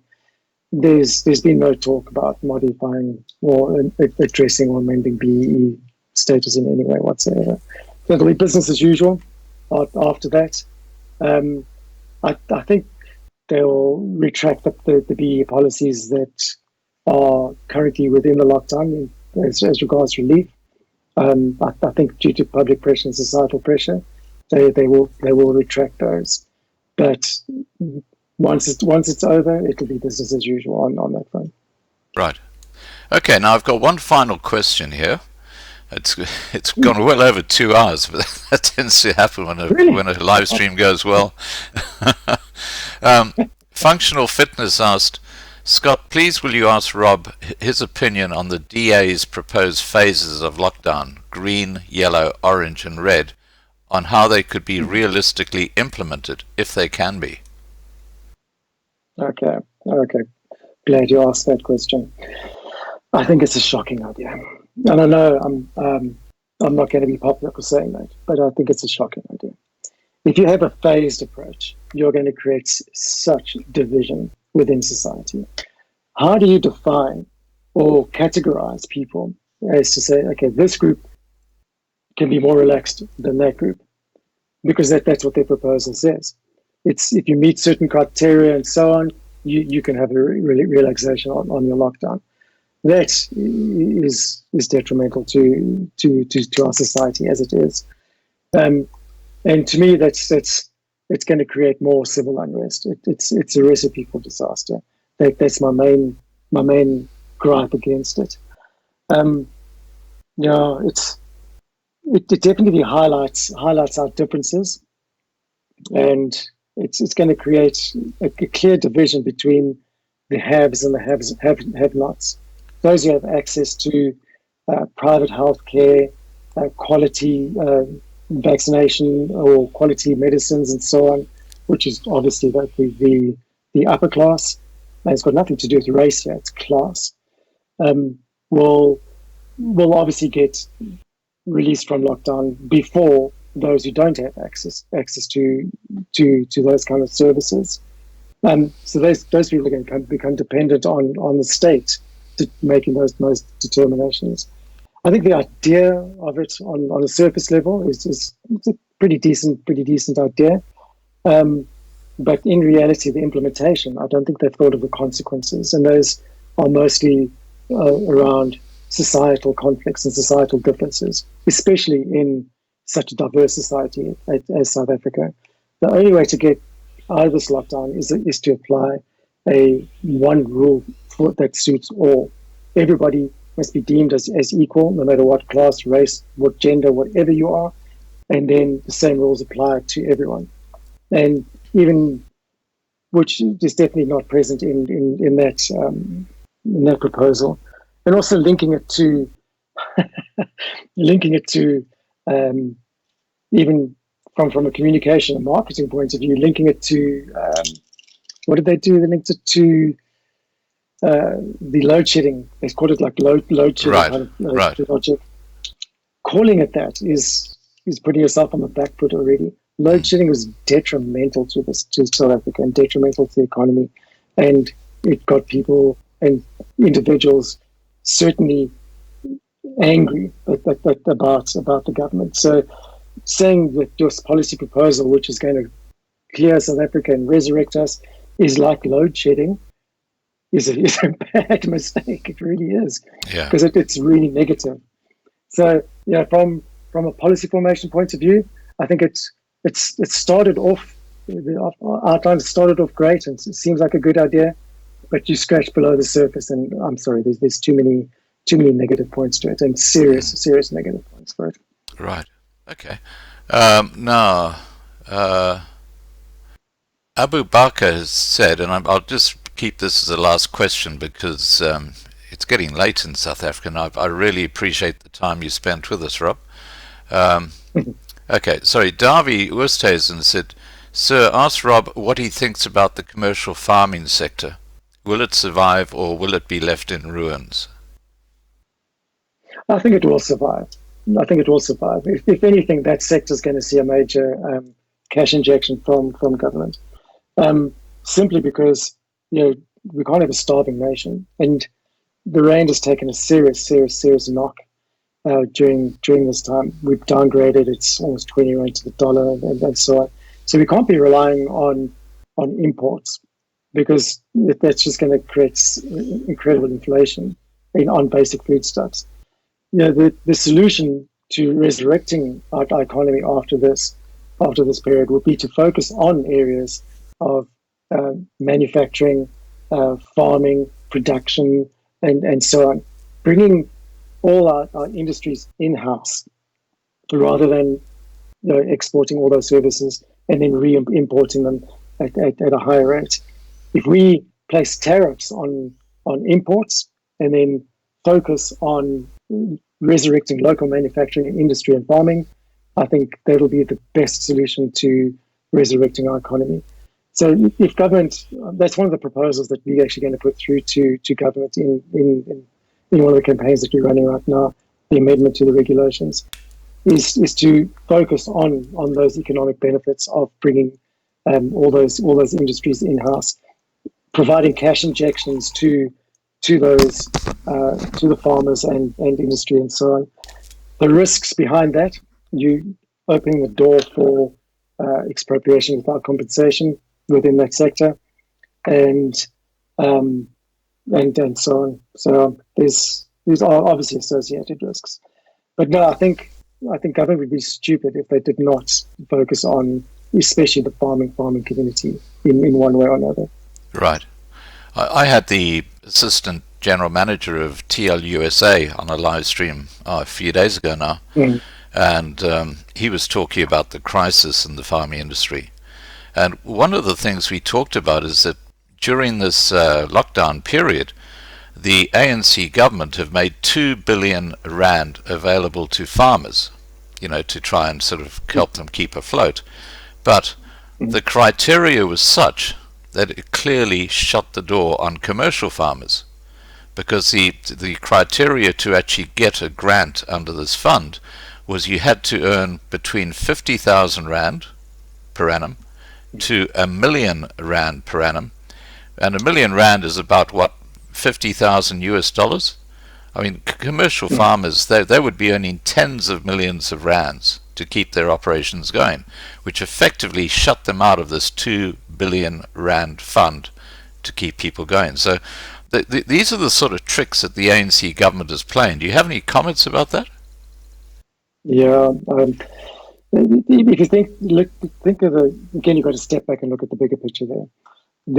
They like I said right at the beginning of this, the ANC are using this as a tool, an opportunity to further their other underlying agendas. And that plays right into the hands of expropriation without compensation and creating smaller farms for smaller individuals who, from splitting up the bigger farms and so on. If you collapse the bigger farms by not providing them solutions or not providing them financial assistance, then you immediately devalue those farms, and then government will step in and say, we'll take over your farm and we'll break it up and we'll give it to those individuals who are smaller farmers earning between 50 and 50,000 and a million. I mean, a million rand in the farming industry, as you say, is peanuts. No money at all. Yeah. It's aimed at the black subsistence. Yeah, exactly. So that's all I'm hearing in my mind there is expropriation of the bigger farms and breaking them into smaller farms. So that's something we should actually be definitely keeping an eye on there. Yeah. Government might have done it with good intent, although it might not be true. But doing it with good intent would be we haven't got the money to help or the big farms, because they're going to need bailouts to tens or hundreds of millions of rands. Right. Failed crops, loss in sales, and so on. So we're going to, split up this small pool of money, because it is a small pool of money that they've got, and try and spread it more evenly across the board. And unfortunately, that leaves the big claimants out. It naturally would. The key to solve that problem would be to increase that fund. The fund that we've got in South Africa is ridiculously tiny compared to countries like the US. What's their fund sitting at? $2 trillion. $2 trillion. It's an unbelievable amount of money. It is. In South Africa, we should actually say, you know what? Stuff the SOEs. We bailed out Eskom to 59 billion rand, not too long ago. SAA 20 billion, Denel 4 billion. The list is endless. Right. If we took all that money and said, sorry, we're actually not going to bail you out. You will bail you out at a later stage, or we're going to break you apart and privatize you, or whatever it is. But we're not giving you this money. This money is now going to South Africans. Because it belongs to South Africans. That's our tax money. That's there. If we diverted 100 billion rand, which is going towards bailing out failing state-owned entities, and then focus that on resurrecting our economy afterwards, we would be in a far better position at the end of the day. Absolutely. Now, I just want to say, firstly to you, Rob, it's been an absolute pleasure talking to you. This has been one of our longer live streams, and you know that a live stream has gone well when you get a lot of questions coming through and people engaging. In the side chat, everybody said this has been a fantastic live stream. They've really enjoyed having you here as our guest. I would certainly like to invite you again in the future to come back on the show. And I also at this time want to give Marlena a huge shout out. And Marlena does an enormous amount of work for me in helping coordinate the live streams, and good work, Marlena. You're fantastic. I see there are other moderators here. Darby's here, Fiona's here, Jarko's here. Great to see you guys here. If there are a couple of moderators I've missed, I apologize, guys. It's been a long long morning for you, a long night for you guys, but it's been fantastic to watch you guys interact in the side chat. And once again, thanks to the moderators for the work that they do. Now, before we shut down the live stream, Rob, is there something you would like to say to those who are watching now and those who might be watching the video later? Some message that you might like to give to people? Yeah. So the best thing I could say is get involved. we're a very complacent society, especially our generation. We grew up, overly trusting government and just assuming that they always have our best interests at heart. But they don't. They don't. No government does. It's up to the individual to actually participate, and not just at election times, but in between elections. And you can do that by getting involved in policy formation. And I think I'm not trying to promote my own organization here, but because you can participate in numerous ways, but be involved, be aware of what's going down, of what policy formations are happening, what amendments are going on.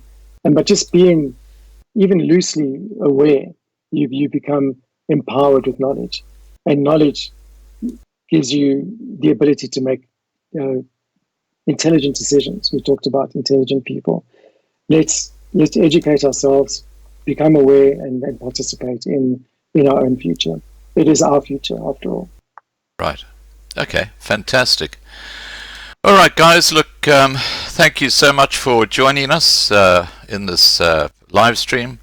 As I said, Marlene, I see you here. Please, let's tie up another meeting with Rob in the future. Perhaps after the lockdown, we can do another follow-up. And Rob, if I'll send you a link in the Skype where you can go and have a look at the live stream that we've just had. And if you want to use that in your email that you send out, please feel free to. It might just give people a good idea as to who you are and what you're about. Lovely. Thank you, Scott. It's been an absolute pleasure. Okay, guys. As I always say, please be safe, take care, and we will see you very soon again on another live stream. Bye for now.